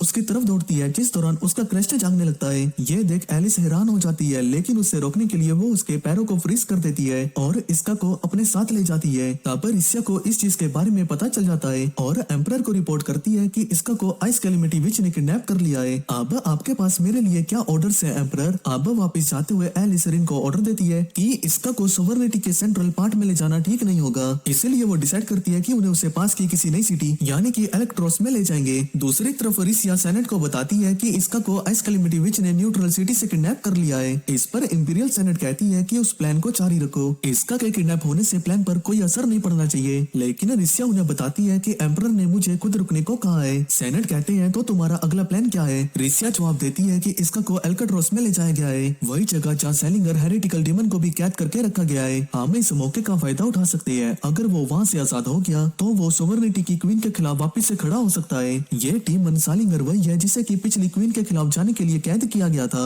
उसकी आजादी मतलब सोवर्निटी के लिए एक और मुसीबत। इसके बाद रिसिया मिस और बाकी टीम से मिलती है। मिस रिसिया से पूछती है कि क्या तुम इसका को बचाने वाली हो भी या नहीं? रिसिया हाँ में सर हिलाती है और कहती है लेकिन सोवर्निटी में घुसने के लिए तुम्हें एक एस्ट्रल पावर ट्रायल को पास करना होगा। फिर वो कहती है कि ये रहा वो गैजेट जिसकी मदद से तुम एस्ट्रल क्रेस्ट को पा सकते हो। वो डिवाइस निकालती है जो कि एस्ट्रल एनर्जी को इमिट करती है और जैसे ही उसे नेने पे अप्लाई करती है तो उसके हाथ पर एक ग्लोइंग एस्ट्रल क्रेस्ट बन जाता है। रेसिया सबको समझाती है कि इसकी मदद से तुम लोग टेम्पररी विच या मेज बन जाओगे, लेकिन ध्यान रहे कि इसका असर सिर्फ एक ही हफ्ते तक चलेगा। जेन तुरंत गैजेट को ले लेता है और मिस के कंधे पर अप्लाई करता है ताकि उसका असली क्रस्ट छुप जाए। रेसिया आगे कहती है कि जब भी तुम सोवर्निटी में घुसो तो सीधा एल्काट्रोस जाओ और इसका को ढूंढो। बाकी हमारी यूनिट इस मौके का फायदा उठाकर पैलेस में घुसेंगी और क्वीन को कैप्चर करने की कोशिश करेंगी। दूसरी तरफ एलिस इसका और रिन एल्काट्रोस पहुंचते हैं। यहाँ एलिस इसका को पोक करती है ये देखने के लिए कि क्या वो अभी भी सो रहा है। इस दौरान एक बिल्ली उनके कार के सामने आ जाती है, जिससे कि इसका एलिस के ऊपर गिर जाता है और एलिस शर्मा जाती है क्योंकि वो उसके ग्लू ब्लू में गिर गया था। तभी इसका जाग जाता है, जिससे कि रिन हैरान हो जाती है क्योंकि उसने जो गोली उसके ड्रिंक में मिलाई थी उससे अगले दिन तक सोए रहना चाहिए था। एलिस इसका से कहती है कि देखो तुम हमारी कस्टडी में हो और इसमें मेरी कोई गलती नहीं है। अगर तुमने वो जूस नहीं पिया होता तो तुम हमारी कस्टडी में नहीं होते। इस पर इसका कहता है कि मुझे तुमसे ये उम्मीद नहीं थी एलिस, तुम नेबुलस सोवर्निटी की प्रिंसेस हो।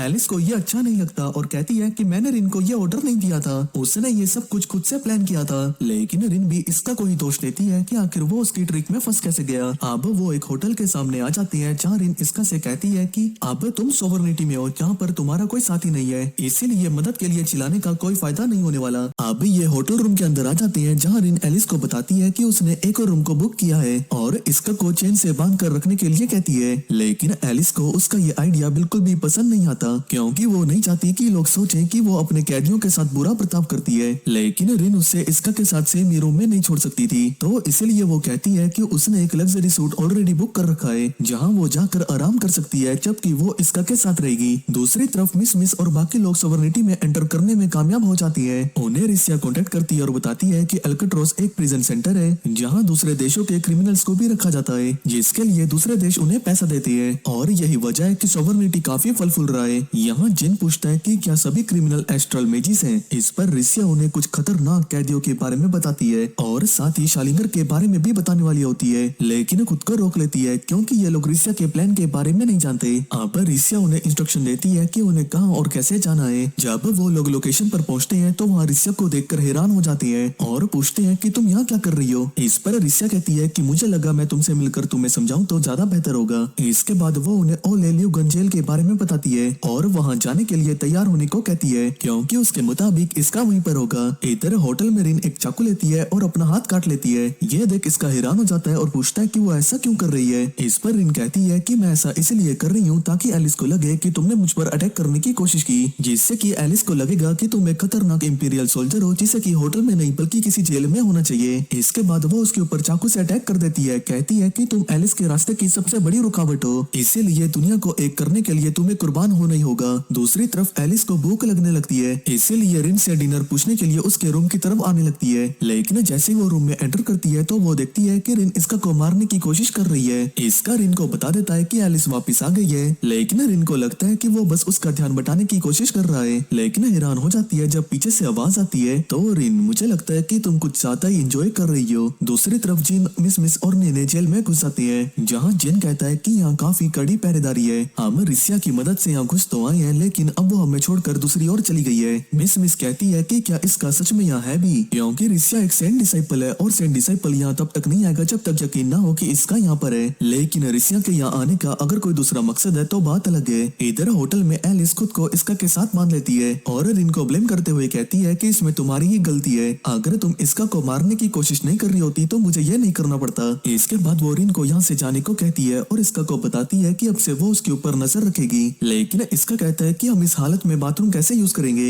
ये सुनकर एलिस उसे ठरकी कहती है और कहती है कि ये बात तुम पहले भी कह सकते थे, क्योंकि चाबियां तो रिन के पास है। बाथरूम की बात से एलिस को याद आता है कि उसे नहा लेना चाहिए, इसीलिए वो इसका को रिन के हवाले छोड़कर नहाने के लिए चली जाती है। यहाँ इसका उनसे पूछता है कि आखिर तुम लोग मेरे साथ क्या करने वाले हो। इस पर रिन कहती है कि अगर उसका बस चले तो वो उसे यहाँ पर हमेशा के लिए कैद कर दे। तभी एलिस कैजुअली टॉवल में बाहर आती है। वो ये भूल जाती है कि इसका भी यहाँ पर है। वो उसे देखकर शर्मा जाती है और पीछे मुड़ जाती है, जिससे इसका को उसकी पीठ पर बना क्रेस्ट दिख जाता है, जिसे कि वो काफी अनोखा लगता है। एलिस उससे पूछती है कि तुम्हें इसे देखकर क्या लगता है, क्योंकि एम्पायर क्रस्ट को एक बीमारी और शराब मानता है। इसका कहता है कि मेरी कैप्टन मिस एक विच बन गई है, लेकिन मुझे इसकी परवाह नहीं और मैं अभी भी उसकी रिस्पेक्ट करता हूँ। एलिस कहती है कि तुम मुझे एक विच के अलावा किस तरह देखते हो। इस पर इसका कहता है कि मैं तुम्हें अपनी राइवल के तौर पर देखता हूँ। एलिस उसका जवाब सुनकर खुश हो जाती है और एक्साइटमेंट में अपना टॉवल गिरा देती है और कहती है कि मुझे खुशी है कि तुम मुझे एक स्पेशल बंदे की तरह ट्रीट ना करके अपने राइवल के तौर पर देखते हो। इसका मतलब है कि तुम मुझे अपने बराबर का समझते हो। तब इसका उसे बीच में रोकता है और कहता है कि पहले तुम्हें कुछ पहन लेना चाहिए, क्योंकि मुझे तुम्हें ऐसे देखने में कोई दिक्कत तो नहीं है, पर शायद मेरा तुम्हें यूं देखना दिक्कत हो सकती है। जो सुनकर एलिस ब्लश करने लगती है। कहती है कि तुमने मेरी बॉडी देखी तो इसीलिए राइवल के तौर पर तुम्हें भी मुझे अपनी बॉडी दिखानी होगी। इसी बीच ओलेल्यूगन जेल के अंदर रिसिया शालिंगर के सामने आती है। उसे देखकर रिसिया को यकीन नहीं होता कि वो रियल शालिंगर है, क्योंकि एम्परर ने बताया था कि शालिंगर को 23 साल पहले कैद किया गया था, लेकिन देखने में वो अभी भी जवान लग रहा था। यहाँ रिसिया उसे जेल से निकालने का ऑफर देती है और बदले में क्वीन को कैप्चर करने में उसकी मदद मांगती है। इस पर शालिंगर कहता है कि मुझे क्वीन से कैद करने के लिए बदला तो नहीं चाहिए, पर इस चार दीवारी में मैं काफी बोर हो गया हूँ और अब वक्त आ गया है कि मैं यहाँ का किंग बनूं। होटल में एलिस देखती है कि इसका सो नहीं रहा है और सोचती है कि वो बेचैन होगा क्योंकि वो एक दुश्मन देश में जो है, लेकिन इसका बस होटल के बाहर के नजारे और शांति को फील कर रहा था। एलिस कहती है कि यह नजारा सिर्फ यहाँ से अच्छा लग रहा है, लेकिन असल में यहाँ बिल्डिंग के बीच काफी जेल है जहाँ पर बहुत से खतरनाक क्रिमिनल्स रहते हैं। इस पर इसका पूछता है कि क्या वो सभी खतरनाक मेजिस हैं। एलिस कहती है कि सभी क्रिमिनल्स के पास एस्ट्रल स्पिरिट्स नहीं होती और न ही सभी इतने ताकतवर है, लेकिन ओल्यूगन जेल में देश का सबसे बुरा क्रिमिनल डीमन शालिंगर जेल के सबसे नीचे वाले लेवल पर कैद है। अब क्योंकि एलिस उसे डीमन कहती है तो इसका पूछता है कि आखिर वो उसे डीमन कहके क्यों बुला रही है। इस पर एलिस कहती है कि उसने पिछली क्वीन पर अटैक किया था और वो काफी पावरफुल है। तभी आरिन आ जाती है और एलिस को रिपोर्ट करती है कि किसी ने सोवर्निटी में घुसपैठ की है। वो इसका पर शक करती है, लेकिन इसका कहता है कि इसमें मेरा कोई हाथ नहीं था। रेन बताती है कि अल्काट्रोस की 12 जगह में सस्पिशियस ग्रुप्स नोटिस किए गए हैं और क्योंकि वो एम्पायर से हो सकते हैं तो एक वार्निंग इशू की गई है। इधर जेल में अलार्म्स बजने लगती है। मिस सोचती है कि अब वो पकड़े जाने वाले हैं, लेकिन जिन कहता है कि अगर अलार्म्स हमारी वजह से बजते तो वो तब बजते जब हम यहाँ एंटर हुए थे। इस पर मिस कहती है कि कहीं ये रिसिया की वजह से तो नहीं हो रहा। तभी एक धमाके की आवाज आती है और टावर हिलने लगता है। तभी रिसिया उन्हें कॉन्टेक्ट करती है और बताती है कि ये धमाका का एस्ट्रल स्पिरिट द्वारा टावर के टॉप में एक बड़ा सा छेद करने की वजह से हुआ है। यहाँ मिस उसे इसका के बारे में पूछती है तो रिसिया उसे बताती है कि इसका तो यहाँ नहीं है, अरे यहाँ एक डीमन था जिसने की तबाही मचाना शुरू कर दी है। यहाँ पर रिसिया इन सभी को ऑर्डर देती है कि वो इस मिशन से पीछे हट जाए और यहाँ से निकल जाएं। ये लोग अब यहाँ से निकलने की कोशिश करने लगती है, जिस दौरान नैनी कहती है कि क्या रिसिया ने उन्हें चारे की तरह यूज किया। जिन कहता है कि अभी ये सब कुछ सोचने का कोई फायदा नहीं है, बल्कि पहले उन्हें यहाँ से निकलने के बारे में सोचना चाहिए। इधर रिन को जेल में हुए धमाके और शालिंगर के जेल को तोड़कर निकल जाने की बात पता चलती है, जिसे कि वो एलिस को बताती है, जो सुनकर एलिस हैरान हो जाती है और इमरजेंसी फोर्सेस को जल्द से जल्द एक्टिवेट करने को कहती है, क्योंकि शालिंगर का जेल से निकल जाना इस समय उनके लिए बहुत बड़ी मुसीबत है।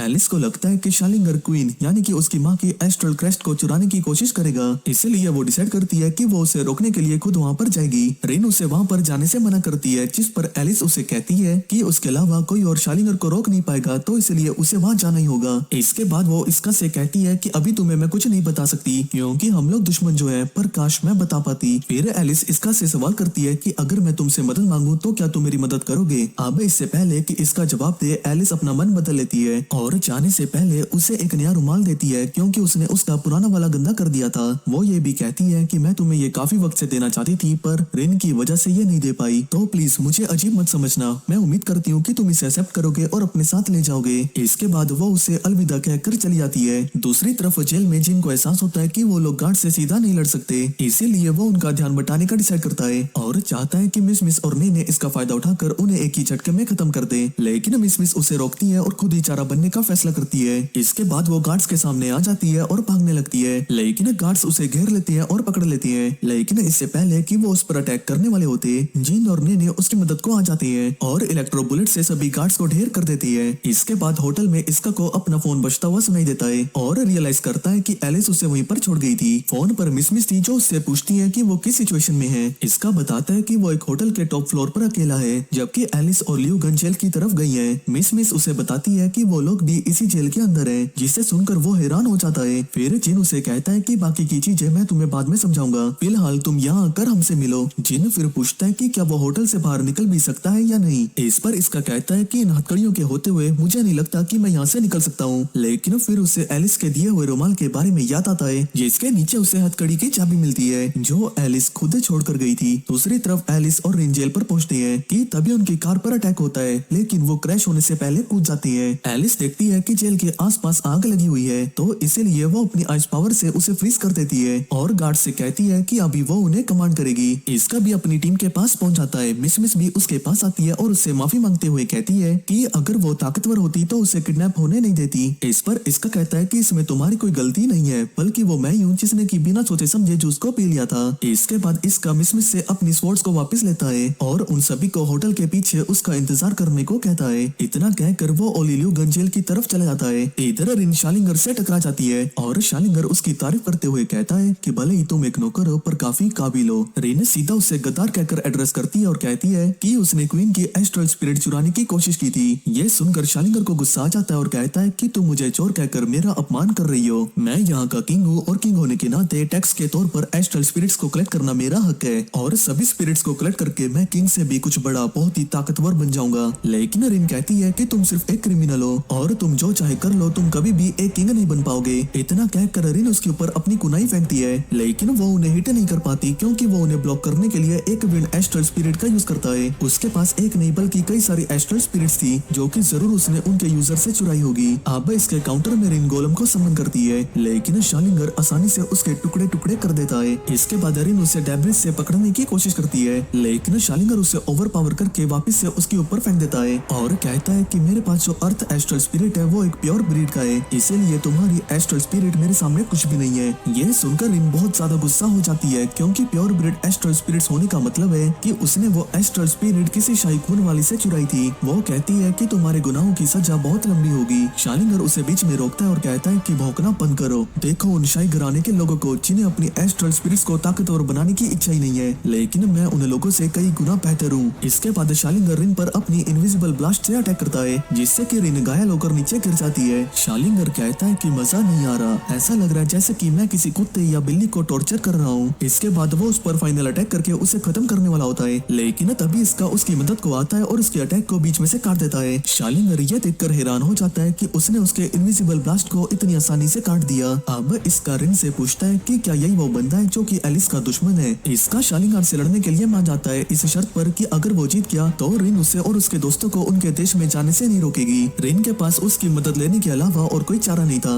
वो कोई जवाब तो नहीं देती पर इसका उसकी खामोशी को हाँ मान लेता है और शालिंगर को रोकने का फैसला करता है। लेकिन शालिंगर कंफ्यूज्ड है कि एम्पायर का सोल्जर उसे क्यों रोकने की कोशिश कर रहा है। इसी बीच स्वॉर्ड्स नाम का एक बूढ़ा आदमी जो कि एलिस की छोटी बहन सिसाबेल का बटलर है उसे शालिंगर के बारे में बताता है कि वो जेल से बाहर आ चुका है और ये भी बताता है कि एलिस भी एल्काट्रॉस में है और फिलहाल उसके हाथों में वही कमांड है। पर उसे लगता है कि ये कोई इत्तेफाक नहीं हो सकता कि जब शालिंगर जेल से भागा तो एलिस वहाँ एल्काट्रॉस में क्या कर रही थी। इधर शालिंगर अपने एस्ट्रल आर्ट से रिन पर इनविजिबल फायर ब्लास्ट करता है लेकिन हैरान रह जाता है जब इसका अपनी तलवार से उसके अटैक को काट देता है क्योंकि साउंड एस्ट्रल स्पिरिट्स दिखाई नहीं देती, इसीलिए उन्हें काटना पॉसिबल नहीं होना चाहिए। इस पर इसका कहता है कि भले उसके अटैक इनविजिबल है पर वो उनके आसपास की फ्लेम की फ्लिकरिंग को नोटिस करके उसके अटैक का अंदाजा लगा सकता है। शालिंगर इंप्रेस हो जाता है और कहता है तो तुमने अपने सेंसेस को काफी तेज कर लिया है। पीछे से रिन इसका को अलर्ट रहने को कहती है बताते हुए कि शालिंगर का एस्ट्रल स्पिरिट वाटर रिफ्लेक्शन है जिसकी मदद से वो दूसरे एस्ट्रल स्पिरिट्स को कैप्चर करता है। इसी बीच शालिंगर उस पर अटैक कर देता है ताकि वो इसका को उसके बारे में और कोई जानकारी न दे। शालिंगर इसके बाद फिर से अपने साउंड एस्ट्रल स्पिरिट से हमला करता है लेकिन इसका उसे भी डॉज कर लेता है और उसकी तरफ अटैक करने को दौड़ता है। वो उसके करीब पहुंच जाता है और उस पर अटैक करने की कोशिश करता है लेकिन शालिंगर अपने आप को विंड बैरियर से प्रोटेक्ट कर लेता है जिससे कि इसका तोड़ नहीं पाता। शालिंगर उसकी फुर्ती को देखकर हैरान रह गया था क्योंकि वो अटैक उसको ऑलमोस्ट लगने वाला था। इस पर वो कहता है कि क्या तुम इंसान के बेश में कोई जानवर हो? खैर तुमने अपना चांस मिस कर दिया क्योंकि तुम्हारी ये तलवार मुझ तक अब दोबारा नहीं पहुंचेगी। इसका फिर से उसकी तरफ रश कर देता है जिसे देखकर शालिंगर उसे रोकने के लिए उसके पैरों तले जमीन को तोड़ देता है लेकिन इसका उसके पास पहुंच जाता है और उस पर फिर से अटैक थ्रो करता है लेकिन शालिंगर उसके सभी अटैक्स को डॉज करके पीछे हट जाता है और जमीन को एक्सप्लोडिंग अर्थ नाम की एस्ट्रल स्पिरिट से ब्लास्ट कर देता है। लेकिन रिन इसका को सही समय पर अलर्ट कर देती है जिससे कि इसका इस अटैक से बच जाता है। रिन इसका से कहती है कि उसके पास पता नहीं क्या क्या है जिसके बारे में हम नहीं जानते पर हमें जैसे तैसे करके उसे लिमिट पर लाना ही होगा।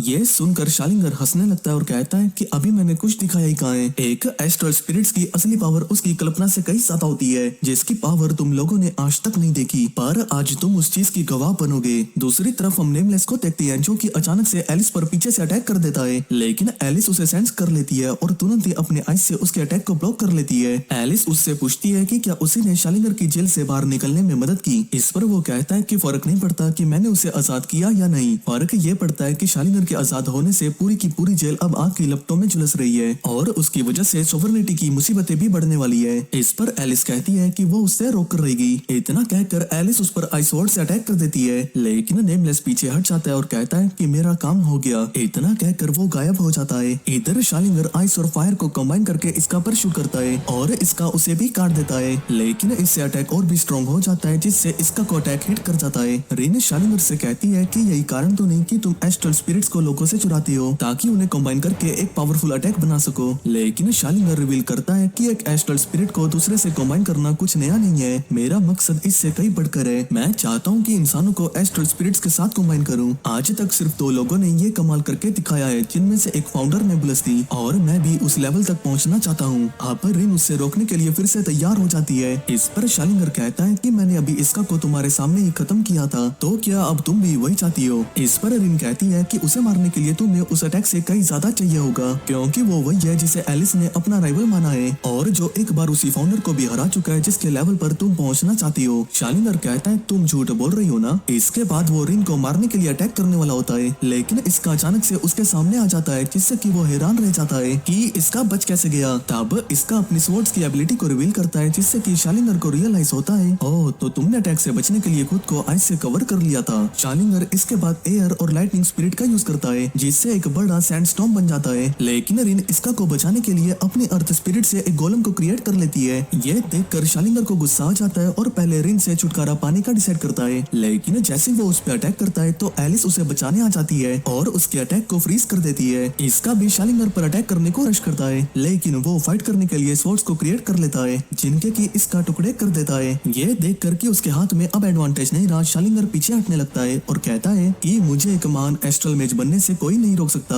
और मेरी ये बात भूलना मत। इसके बाद वो टावर से जंप करके भाग जाता है। इधर रिन एलिस को रिपोर्ट करती है कि बाकी कैदी जो कि भाग गए थे वो पकड़े गए और इंपीरियल सोल्जर्स भी जा चुके हैं। एलिस खुश थी कि इसका ने उनकी मदद की, क्योंकि अगर वो चाहता तो वो भाग सकता था, लेकिन उसने मदद करने का फैसला किया। दूसरी तरफ हमें पता चलता है कि जिस सूट वाले पर्सन से एलिस फाइट कर रही थी वो रिसिया थी। वो बाहर आती है और कहती है कि वो कभी इस सूट को दोबारा नहीं पहनने वाली और इसे पहनकर वो सिर्फ कुछ मिनटों तक ही लड़ पाई। इस पर नेमलेस कहता है कि तुम्हें तो इस चीज की जरूरत भी नहीं है। फिर वो रिसिया को बताता है कि 2 स्पेशल यूनिट सोवरेनिटी के सेंट्रल प्रोविंसेस में घुस गई है, जिससे कि अब हम क्वीन के पैलेस पर नजर रख सकते हैं। इससे अब सेनेट भी खुश हो जाएंगी और हमें एम्परर को भी इसके बारे में बताना चाहिए। दूसरी तरफ इसका और बाकी लोग आराम से सोवरेनिटी के बाहर निकल जाते हैं। इसका यहाँ नोट करता है कि मिस अब नॉर्मल लग रही है और उससे पूछता है कि क्या तुम्हारी क्रस्ट की प्रॉब्लम ठीक हो गई है। ये सुनकर मिस पैनिक करने लगती है, क्योंकि वो उसके बारे में तो भूल ही गई थी। लेकिन इसका कहता है कि चिंता करने की कोई जरूरत नहीं है, क्योंकि वो सब मिलकर इसका हल निकाल ही लेंगे। दूसरी तरफ एलिस फाइटिंग के लिए रिन की तारीफ करती है, जिस पर रिन कहती है कि मैं इसका के बिना सिचुएशन को नहीं संभाल पाती। एलिस फिर से इसका के बारे में सोचने लगती है और उसका नाम लेती है, जिस पर रिन कहती है कि वो दुश्मन है और उसका नाम इतना कैजुअली नहीं लेना चाहिए। हालांकि उसने ही उसकी जान बचाई थी। लेकिन एलिस कहती है कि कोई बात नहीं, वो मेरा राइवल है। इधर एलिस की बहन उन्हें इसका के बारे में बात करते हुए देख लेती है और हमें पता चलता है कि ये वही विच है जिसे कि इसका ने जेल से आजाद किया था। लेकिन उसे नहीं लगता कि एलिस उसी इसका के बारे में बात कर रही है। दूसरी तरफ नेमलेस और रिसिया एम्परर को शालिंगर की करंट सिचुएशन के बारे में बताने वाले होती हैं, लेकिन एम्परर को शालिंगर में अभी कोई इंटरेस्ट नहीं होता और पूछती है कि क्या 8 अपोजल अभी भी प्योर ब्रीड को पकड़ने की कोशिश कर रही हैं। इस पर रिसिया कहती है कि अगर आप चाहें तो सिर्फ एक ही हुक्म से उन्हें रोक सकती हैं। लेकिन एम्परर कहती है कि वो फालतू कामों में अपना वक्त जाया नहीं करना चाहती, पर अभी जिस चीज में उसकी दिलचस्पी है वो ये है कि एक एस्ट्रल प्रिंसेस एक इंपीरियल सोल्जर के प्यार में पड़ गई है। इधर एलिस की सिस्टर सिजाबेल को उसकी मदर यानी कि क्वीन बुलाती है और अल्समीरा जो कि एक इंडिपेंडेंट नेशन है वहाँ जाने का ऑर्डर देती है, क्योंकि उसने सुना है कि उस कंट्री ने अपनी न्यूट्रलिटी डिक्लेयर नहीं की है और अफवाह ये है कि वो लोग एम्पायर के साथ मिले हुए हैं और वो पता लगाना चाहती है कि ये सच है भी या नहीं। दूसरी तरफ सबका फिजिकल टेस्ट हो रहा था, जिसमें इसका अपना फिजिकल टेस्ट क्लियर कर लेता है और बाकियों से मिलता है, जो उसे बताती हैं कि उन्हें 1 हफ्ते बाद फिर से चेक किया जाएगा, ये पक्का करने के लिए कि उन सब का वो टेम्पररी एस्ट्रल क्रेस्ट गायब हो जाए। और ये एक मुसीबत है, क्योंकि इससे उन्हें मिस के क्रेस्ट के बारे में पता चल जाएगा। तभी मिकी नाम की मेडिकल टीम की मेंबर रिसिया के साथ आती है, जिससे कि उन सभी को लगने लगता है कि क्या उन्हें मिस के एस्ट्रल क्रेस्ट के बारे में पता तो नहीं चल गया। लेकिन मिकी कहती है कि तुम लोग बहुत मेहनत कर रहे हो और एक के बाद एक खतरनाक मिशन पर जा रहे हो, और अगर ये एम्पायर के आम लोगों को पता लगा तो वो हेडक्वार्टर के फैसलों और काम करने के तरीकों पर सवाल करेंगे।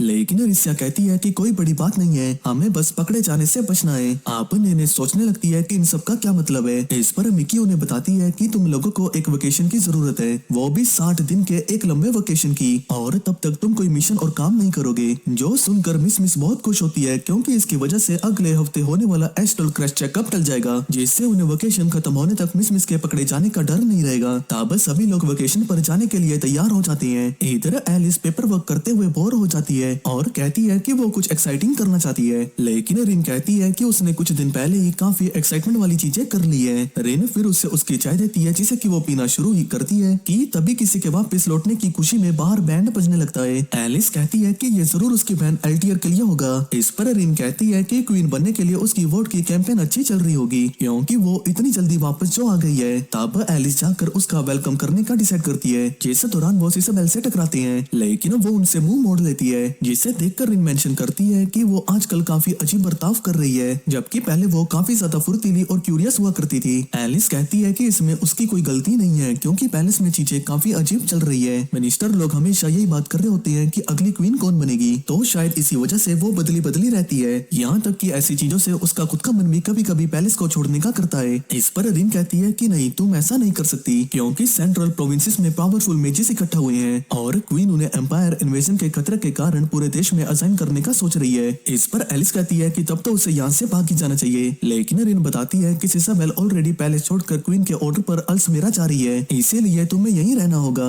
इधर सिसाबेल अल्समीरा जाने के लिए तैयारी करती है। यहाँ उसका बटलर स्वॉर्ड सवाल करता है कि क्या मैं आपका बॉडीगार्ड बनने के तौर पर ठीक हूँ, क्योंकि मुझे लगता है कि आपको किसी स्ट्रॉन्ग मेज को अपने साथ रखना चाहिए जो कि आपको प्रोटेक्ट कर सके। इस पर सिसाबेल कहती है कि तुम पैलेस में इकलौते हो जिस पर मैं भरोसा कर सकती हूँ। इसके बाद सिसाबेल अपनी एबिलिटी का यूज करके उसे यह भी दिखाती है कि आजकल मिनिस्टर्स और क्वीन एलिस को अगली क्वीन बनाने को लेकर काफी बातें कर रही हैं, लेकिन फिर वो सोचने लगती है कि उसका वो भयानक नाइटमेयर जरूर सच होगा, जिसमें कि कोई क्वीन यानी कि उसकी माँ के पीछे पड़ा है और कोई इस देश पर कब्जा भी करना चाहता है। वो जाने से पहले खुद को प्रॉमिस करती है कि वो अपनी मदर को इस नाइटमेयर से बचाएगी। इसके बाद हम मास्क को देखते हैं जो कि एलिस की दूसरी सिस्टर एलिटियर के साथ होता है और वो उसे बताता है कि सिसाबेल अल्समीरा के लिए निकल चुकी है। फिर वो बताता है कि 3 बहनों में सिर्फ तुम ही हो जो कि हमसे मिलने आती हो। यहाँ हमें ये भी पता चलता है कि एलिटियर सबसे बड़ी बहन है। एलिटियर कहने लगती है कि कोई करीबी जरूर एम्पायर से मिला हुआ है। इस पर मास कहता है कि काफी अच्छी थ्योरी है, पर क्या तुम्हारे पास इसका कोई सबूत है? इस पर एलिटियर कहती है कि मुझे लगता है कि अभी वो पूरी तरह से एम्पायर के प्यादे नहीं बने हैं और मुझे समझ नहीं आ रहा कि ऐसी हालातों में मुझे क्या करना चाहिए। इस पर मास कहता है कि तुम मुझे बता सकती हो जिसके बारे में तुम्हें लगता है कि वो एम्पायर से मिला हुआ है, शायद मैं तुम्हारी मदद कर पाऊँ। इसके बाद सीन इंडिपेंडेंशन अल्समीरा पर शिफ्ट होता है, जहाँ हम इसका और उसकी टीम को देखते हैं जो अपना वेकेशन मनाने के लिए यहाँ आए हुए थे, क्योंकि अल्समीरा अपने शानदार रिसोर्ट और होटल के लिए जाना जाता है, जिसकी वजह से ये नेशन काफी पैसा कमाता है। अब ये लोग बीच पर आ जाते हैं, जहाँ मिस और नेने 100 मीटर की रेस लगाने लगती हैं। थोड़ी देर बाद शाम हो जाती है और मिस काफी थक चुकी थी, जिसे कि जिन पीठ पर बिठा कर ले जाने लगता है। यहाँ नेने जिन से कहती है कि वो दोनों होटल जाए और तब तक वो लोग सुपरमार्केट से कुछ खाने को लेकर आते हैं। इस पर जिन कहता है कि जल्दी आना और खो मत जाना। तभी नेने को वॉशरूम जाना होता है, जिसके लिए वो चली जाती है और इस दौरान सिसाबेल इसका से आकर टकरा जाती है। इसका उससे पूछता है कि क्या तुम ठीक हो? इस पर सिसाबेल कहती है कि वो खो गई थी और मैप देख रही थी। दोनों एक दूसरे को फिर गौर से देखते हैं और एक दूसरे को पहचान लेते हैं। इसका कहता है कि तुम तो वही लड़की हो ना जिसकी मैंने जेल से भागने में मदद की थी। तभी नेने लौट आती है और इंतजार करने के लिए उसे थैंक्स कहती है, लेकिन जैसे इसका पीछे मुड़ता है तो देखता है कि वो लड़की वहाँ से चली गई थी। जिसके बाद ये सुपरमार्केट जाने लगती है। इधर सिसाबेल वहाँ से भाग आती है और अपने आप से पूछती है कि क्या वो सच में सेंट डिसाइपल इसका था और वो यहाँ क्या कर रहा था। तभी बटलर भी हाफते हुए यहाँ पहुँच जाता है और कहता है, माय लेडी, मेरी हड्डियां अब इतनी मजबूत नहीं रही, मुझ पर थोड़ा तो रहम कीजिए। सिसाबेल उसे कहती है कि मुझे मेरे सपनों का योद्धा मिल गया है, मुझे तुमसे उसके बारे में बात करनी है, पर उससे पहले हमें होटल वापस चलना होगा। इधर एलिस दिन भर के पेपर वर्क से काफी थक चुकी थी। तभी रिन उसे बताती है कि क्वीन हॉल में लोगों से मिलने जुलने का एक प्रोग्राम होने वाला है, जिसमें उसे हर किसी से मिलना होगा।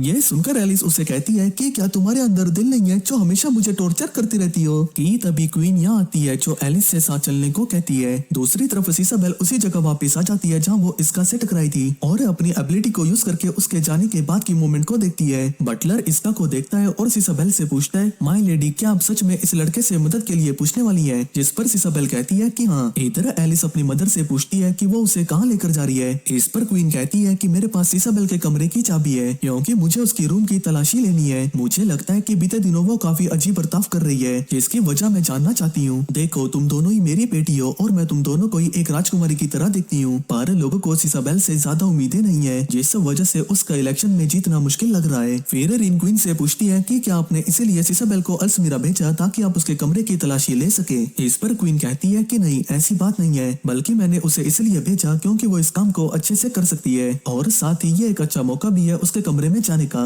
दूसरी तरफ सिसाबेल और बटलर उस होटल के बाहर पहुंच जाते हैं जहाँ इसका ठहरा हुआ था। वो होटल में घुसने का प्लान बनाने लगते हैं। इधर क्वीन, एलिस और रिन सिसाबेल के कमरे में घुस जाते हैं। दूसरी तरफ सिसाबेल इसका के रूम में घुसने में कामयाब हो जाती है, लेकिन इसका को लगता है कि कोई असैसिन उसके कमरे में घुस आया है, इसीलिए वो उसे गिरा देता है और पूछता है कि कौन हो तुम और क्या सोवरेनिटी के लिए काम करते हो। इस पर सिसाबेल कहती है कि ऐसा कुछ नहीं है, तुम्हें गलतफहमी हुई है। इसका देखता है कि वो कोई असैसिन नहीं बल्कि सिसाबेल है। वो उससे कहती है कि मैं तुमसे यहाँ मिलने आई हूँ। इधर एलिस को सिसाबेल के रूम में एक न्यूज़पेपर मिलता है, जिसमें इसका की उसी न्यूज के बारे में लिखा था जब उसने उसे आजाद किया था और जेल चला गया था। एलिस ये देखकर हैरान हो जाती है और कहती है कि सिसाबेल इसका को कैसे जानती है। दूसरी ओर सिसाबेल इसका से कहती है कि क्या मैं तुमसे कुछ पूछ सकती हूँ। इसका कहता है कि हाँ पूछो। वो कहती है कि क्या तुम मेरे साथ सोवरेनिटी चलोगे। सिसाबेल इसके बाद आधी रात को उसके कमरे में घुसने के लिए माफी मांगती है, पर फिर कहती है कि क्या हम दोनों ऐसे ही पड़े रहेंगे। मुझे अच्छा लगेगा अगर तुम मेरे ऊपर से हट जाओगे, क्योंकि तुम्हारी एक हड्डी मुझे चुभ रही है। दूसरी तरफ एलिस सोच रही थी कि सिसाबेल इसका को कैसे जानती है, या उसने उसे और इसका को न्यूट्रल सिटी में मिलते देखा, क्योंकि एस्ट्रल स्पिरिट की मदद से उसके लिए ये करना काफी आसान है। इस पर रिन कहती है कि ऐसा नहीं हो सकता, सिसाबेल सिर्फ अपने से 300 मीटर के दायरे की चीजें ही देख सकती है। इस पर एलिस कहती है कि शायद फिर उसने हमारी बातें सुनी होंगी। रिन कहती है कि शायद लेडी सिसाबेल को लगता है कि शायद तुम एम्पायर से मिली हुई हो। इधर सिसाबेल इसका को बताती है कि जब तुमने मुझे जेल से आजाद किया तो मैंने किसी को तुम्हारे बारे में नहीं बताया कि एक इंपीरियल सोल्जर होते हुए तुमने मेरी मदद की, इसीलिए वो उसे शुक्रिया के तौर पर ब्रेसलेट गिफ्ट करती है। पर इसका मना कर देता है कि उसने इसके लिए उसकी मदद नहीं की थी। सिसाबेल उसे ये भी बताती है कि उसके आजाद होने के बाद एम्पायर के साथ साथ आसपास के न्यूट्रल सिटी में भी विच को आजाद करने के लिए उसके जेल में जाने की खबर फैल गई थी और इसी वजह से वो उसका नाम जानती है। वो कहती है कि मेरी वजह से तुम्हारा स्टेटस और सम्मान छीन लिया गया, जिसे मैं वापस लौटाना चाहती हूँ, जिसके लिए तुम्हें मेरे साथ सोवर्निटी चलना होगा। इस पर इसका उससे पूछता है कि तुम वैसे हो कौन। सीसाबेल कहती है कि मैं रॉयल पैलेस में एक सर्वेंट हूँ, लेकिन फिर इसका कहता है कि तुम्हें आखिर मेरी ही मदद क्यों चाहिए, क्योंकि अगर तुम रॉयल पैलेस की सर्वेंट हो तो तुम्हारे अंदर और भी लोग होंगे जो कि तुम्हारी मदद कर सकते हैं। इस पर सीसाबेल मना कर देती है क्योंकि वो वहाँ पर हर किसी पर भरोसा नहीं कर सकती। सीसाबेल थोड़ी इमोशनल हो जाती है और कहती है कि वो उससे मिलने फिर आएगी। इतना कहकर वो चली जाती है, लेकिन इसका देखता है कि वो अपना ब्रेसलेट वहीं पर छोड़ गई थी। दूसरी तरफ रीन क्वीन से कहती है कि उन्हें सीसाबेल के कमरे में कुछ अजीब नहीं मिला, लेकिन फिर वो क्वीन के सामने एक प्लान ऑफर करती है। क्वीन उसके प्लान के बारे में उससे पूछती है, जिस पर रीन कहती है कि प्लान के हिसाब से आपको लेडी एलिस को एक लॉन्ग डिस्टेंस ट्रिप पर भेजना होगा, यानी कि उसी कंट्री में जहाँ सीसाबेल है, ताकि वो खुद जाकर एक बड़ी बहन की तरह उससे बात करे। इससे लेडी सीसाबेल अपने दिल की बात लेडी एलिस से शेयर कर सकती है। क्वीन को उसका ये आइडिया अच्छा लगता है और वो एलिस से पूछती है कि क्या तुम वहाँ जाना चाहोगी। इस पर एलिस खुशी खुशी मान जाती है और इनसे जाने की तैयारी करने को कहती है, क्योंकि वो जानना चाहती थी कि आखिर सीसाबेल इसका को कैसे जानती है और क्या करने की फिराक में है। दूसरी तरफ इंपीरियल सेनेट को क्वीन की दूसरी बेटी यानी कि प्योर ब्रीड विच सीसाबेल के बारे में पता चल जाता है कि वो अल्समीरा में अपने बटलर के साथ बिना किसी सिक्योरिटी के वहाँ पर है और उसे आसानी से पकड़ा जा सकता है, जिसके लिए वो अपना विच हंटिंग वेपन भी डिप्लॉय कर देते हैं, जो कि एक अनस्टॉपेबल मशीन है। इधर इसका और उसकी टीम ब्रेकफास्ट बना रहे होती है, जहाँ मिस मीट को ग्रिल करने की बात कर रही होती है, लेकिन नेने सब्जियों को पहले पकाने को कहती है क्योंकि वो बनने में ज्यादा वक्त लेती है। वो दोनों इसके बारे में इसका से राय लेती है, लेकिन वो अभी भी सीसाबेल के बारे में ही सोच रहा था। फिर हम एलिटियर को देखते हैं जो कि मास्क से फिर से मिलने आती है। मास्क कहता है कि तुम कल कह रही थी कि सोवर्निटी से कोई एम्पायर की हेल्प कर रहा है, तो कौन है वो। इस पर एलिटियर कहती है जो एम्पायर के टच में है वो और कोई नहीं बल्कि मेरी बहन है। मास्क कहता है क्या तुम मजाक कर रही हो, ऐसी बातें मुझे बताना ये लू फैमिली के लिए अच्छा नहीं है, या तुम पक्का मुझे ये सब कुछ बताना चाहती हो। एलिटियर कहती है कि सोवर्निटी का फ्यूचर क्वीन की इलेक्शन से ज्यादा जरूरी है। इस पर मास्क कहता है तो ठीक है बताओ मैं तुम्हारे लिए क्या कर सकता हूँ। एलिटियर कहती है कि अगर मेरी बहनें सोवर्निटी को धोखा दे रही है तो ये मेरा फर्ज है कि मैं उन्हें रोकूं, लेकिन क्योंकि वो मेरी बहनें हैं तो मैं ये करने में नाकाम रहूंगी। इस पर मास्क कहता है कि तुम्हें चिंता करने की जरूरत नहीं है, मैं खुद जाकर तुम्हारी बहनों से मिलूंगा। फिर हम डेजर्ट में एक बस को देखते हैं जिससे कि एलिस अल्समीरा की ओर जा रही थी, जहाँ बस अटेंडेंट सभी को बताती है कि पिरामिड के टॉप पर बल्समिक नाम का एक मॉन्स्टर रहता है, लेकिन चिंता करने की कोई बात नहीं है क्योंकि उनके साथ स्पेशलाइज्ड हंटर्स हैं। इधर एलिस सोच रही होती है कि ये पहली बार है कि वो रिंग के बगैर ट्रेवल कर रही है, तभी बस अचानक से रुक जाती है क्योंकि सामने किसी बड़े मॉन्स्टर के फुटप्रिंट थे। पर एलिस बाहर आ जाती है और फुटप्रिंट को देखती है, जिसे देखकर वो समझ जाती है कि ये बस इस मॉन्स्टर के नहीं है। पास ही में उसे मशीन ऑयल की भी स्मेल आती है, जिसे देखकर वो हैरान थी,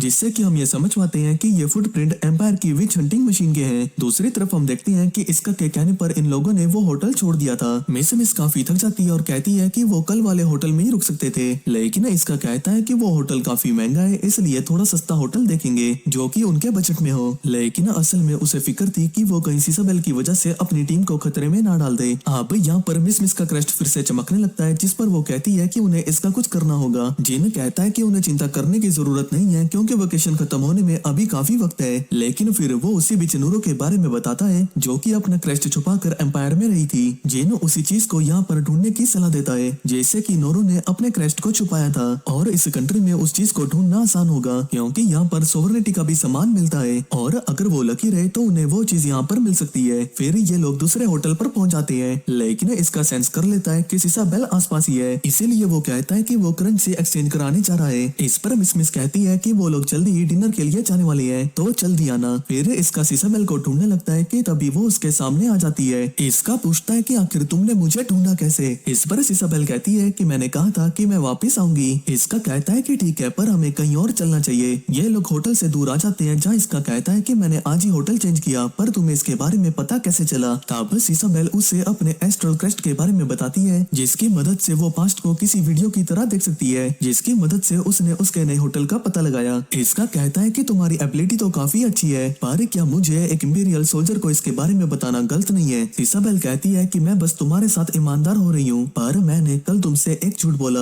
इसका पूछता है कि कैसा झूठ। इस पर सीसाबेल उसे अपना असली नाम बता देती है, जिससे इसका समझ आता है कि वो एलिस की सिस्टर है और एक प्रिंसेस है। इसका हैरान था कि अगर वो एक प्रिंसेस है तो उसके बावजूद उसे उसकी मदद क्यों चाहिए। सीसाबेल कहती है कि कोई क्वीन के जान के पीछे है और वो फाउंडर का डिसेंडेंट है। वो सोवर्निटी पर कब्जा या उस पर राज नहीं करना चाहता, उसका मकसद कुछ बहुत भयानक है, और अगर क्वीन मर गई तो एम्पायर के साथ एक फुल स्केल वॉर होगी जिसे कि कोई रोक नहीं पाएगा। इससे दोनों देश बर्बाद हो जाएंगे। इतना ही नहीं, सोवर्निटी को जंग में झोंकने के बाद उनका प्लान पूरी पूरी रॉयल फैमिली को खत्म करना है, जिसमें वो खुद भी शामिल है। सीसाबेल इमोशनल हो जाती है और कहती है कि यही वजह है कि उसे उसकी मदद चाहिए, पर इसका उसे मना कर देता है। इधर हम एलिस को देखते हैं जो कि अल्समिरा पहुंच चुकी थी और सीसाबेल के होटल को लोकेट करने लगती है, लेकिन तभी सीसाबेल का बटलर उसके पास आता है और उसे बताता है कि उसे सीसाबेल कहीं नहीं मिल रही, वो बिना उसे बताए कहीं चली गई है। दूसरी तरफ इसका कहता है कि मैं भी नहीं चाहता कि एम्पायर और सोवरेनिटी के बीच में कोई जंग हो, पर मैं तुम्हारे साथ सोवरेनिटी नहीं आ सकता। सीसाबेल कहती है कि तुम क्या कह रहे हो, अगर क्वीन को कुछ हुआ तो जंग को कोई रोक नहीं पाएगा। इस पर इसका कहता है कि सिर्फ जंग को रोकना मेरा मकसद नहीं है, मेरा मकसद है कि दोनों देशों के बीच जो 100 सालों से टेंशन चल रही है उसे खत्म करना। सीसाबेल पूछती है कि वो ये कैसे करने वाला है। इसका कहता है कि दोनों देशों के बीच शांति से बात करके। सीसाबेल कहती है कि ऐसा करना नामुमकिन है क्योंकि सोवरेनिटी के लोग एम्पायर को कभी माफ नहीं करेंगे। इसका कहता है कि मैं जानता हूँ कि यह आसान नहीं होने वाला, पर सोवरेनिटी से भी कोई है जो कि मेरे जैसी सोच रखता है। इसका एलिस के बारे में ही बात कर रहा था, लेकिन इससे पहले कि वो उसका नाम सीसाबेल को बता पाता,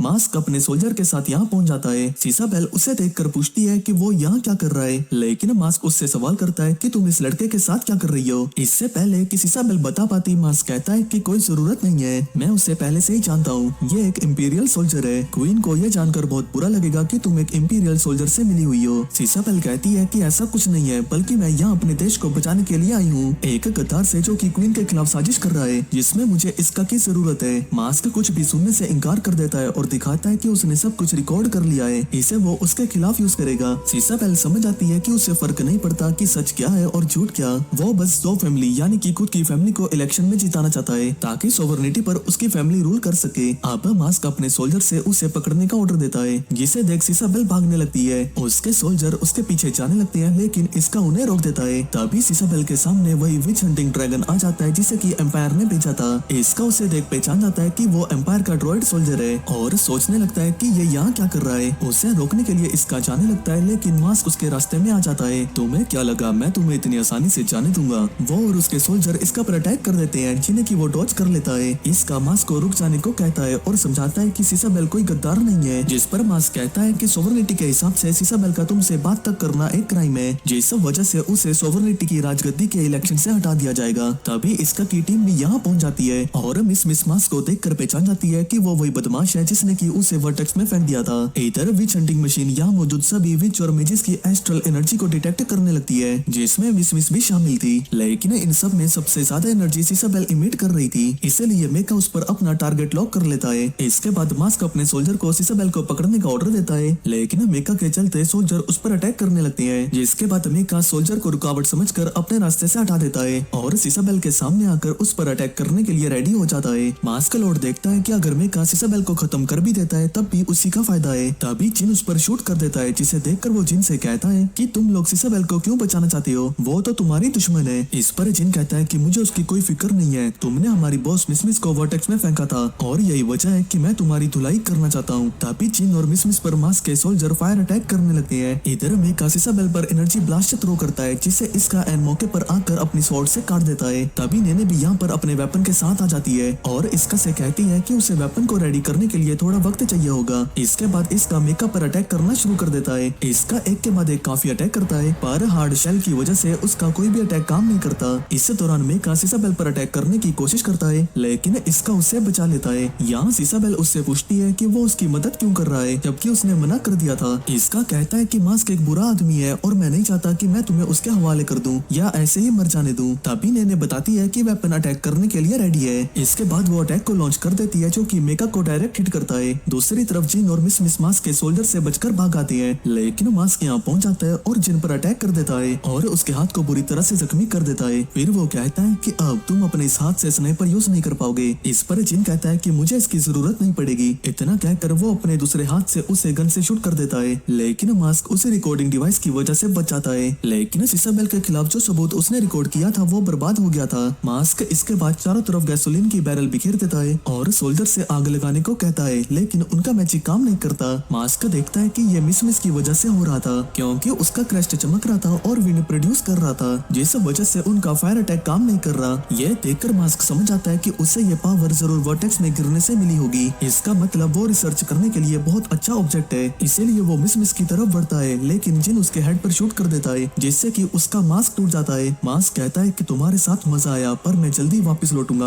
और तुम्हें इसकी सजा दूंगा। इतना कहकर वो यहाँ से भाग जाता है। इधर इन लोगों को लगता है कि मैका डिस्ट्रॉय हो चुका है, लेकिन वो फिर से उठ खड़ा होता है और फिर से अटैक एनर्जी ब्लास्ट रेडी करता है। उन्हें समझ नहीं आता कि आखिर ये चीज रुकती क्यों नहीं। पीछे से नेने इसको बताती है कि ये लाइट एस्ट्रल एनर्जी की है, जिससे सुनकर वो शॉक्ड हो जाता है, क्योंकि इसका मतलब इसके अंदर जरूर कोई एस्ट्रल स्पिरिट होगी। एनर्जी ब्लास्ट को देखते हुए इसका नेने से कवर लेने को कहता है और सिसाबेल को यहाँ से उठाकर अटैक को डॉज कर लेता है। इसके बाद नेने फिर से वेपन को रेडी करती है और उस पर अटैक लॉन्च करती है, लेकिन मैका इस बार अपने डिफेंस शील्ड से उसे ब्लॉक कर लेता है। तभी इसका उसे जिन और मिसमिस के पास जाने को कहता है ताकि आसपास के लोगों को इवैक्यूएट करे। नेने उससे पूछती है कि तुम क्या करने वाले हो। इस पर वो कहता है कि मुझे इस मैका को रोकना ही होगा। मैका इन पर अटैक लॉन्च करने के लिए फिर से एनर्जी ब्लास्ट को रेडी करने लगता है, जिसे देख सिसाबेल इसका की मदद करने के लिए अपनी एबिलिटी से मैका के सामने स्मोक बना देती है, जिससे मैका कंफ्यूज्ड हो जाता है और इसका फायदा उठाकर इस पर अटैक करने में कामयाब हो जाता है और उसके सर को फोड़ देता है, जिससे कि मैका फाइनली गिर जाता है। लेकिन उसके अंदर से एनर्जी निकलने लगती है जो कि सिसाबेल को पकड़ लेती है और एक बड़ी सी एंटिटी में ट्रांसफॉर्म हो जाती है। उसे बचाने के लिए इसका उस पर हमला करता है, लेकिन उस पर उसके किसी भी अटैक का असर नहीं होता। लेकिन तभी एलिस आकर उस पर स्नो अटैक कर देती है। इसका उसे देखकर पूछता है कि तुम यहाँ क्या कर रही हो। एलिस भी उससे सेम सवाल करती है। फिर वो एलिस को बचाने के लिए उस एंटिटी को अपनी आइस वाइन से पकड़ लेती है और स्नो से इसका के लिए रास्ता बनाती है, जिससे होते हुए वो एंटिटी की तरफ बढ़ता है, लेकिन वो एंटिटी अपने आप को वाइन से छुड़ा लेती है। इसका एलिस से पूछता है कि आखिर ये चीज है क्या।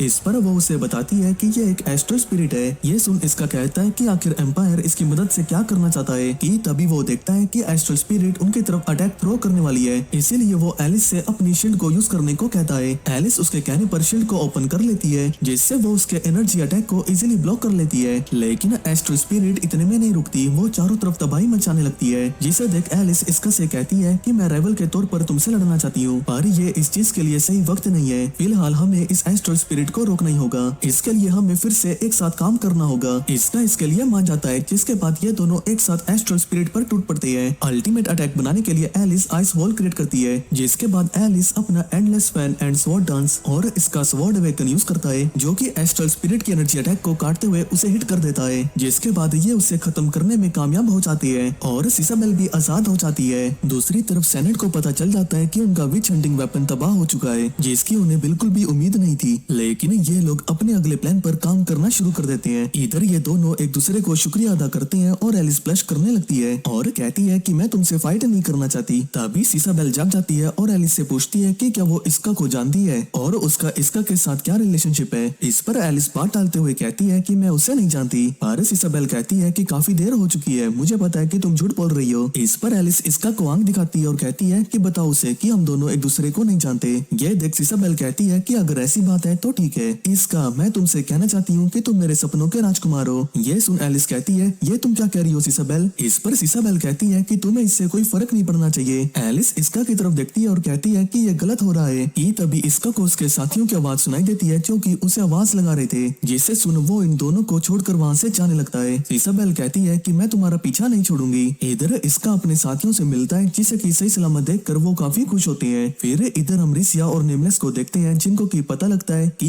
इसका ने विच के साथ मिलकर वेपन को डिस्ट्रॉय कर दिया है। यहाँ नेमलेस रिसिया से पूछता है कि एम्परर कहाँ है, जिस पर वो कहती है कि उन्हें बाहर गए काफी वक्त हो गया है, इसीलिए मुझे लगता है कि वो जरूर बाहर एंजॉय कर रहे होंगे। फिर हम शालिंगर को देखते हैं, जो कि आजाद घूम रहा था। वो कहता है कि मैं इस दुनिया से काफी बोर हो चुका हूँ, पर तुम इंपीरियल सोल्जर इसका काफी दिलचस्प हो।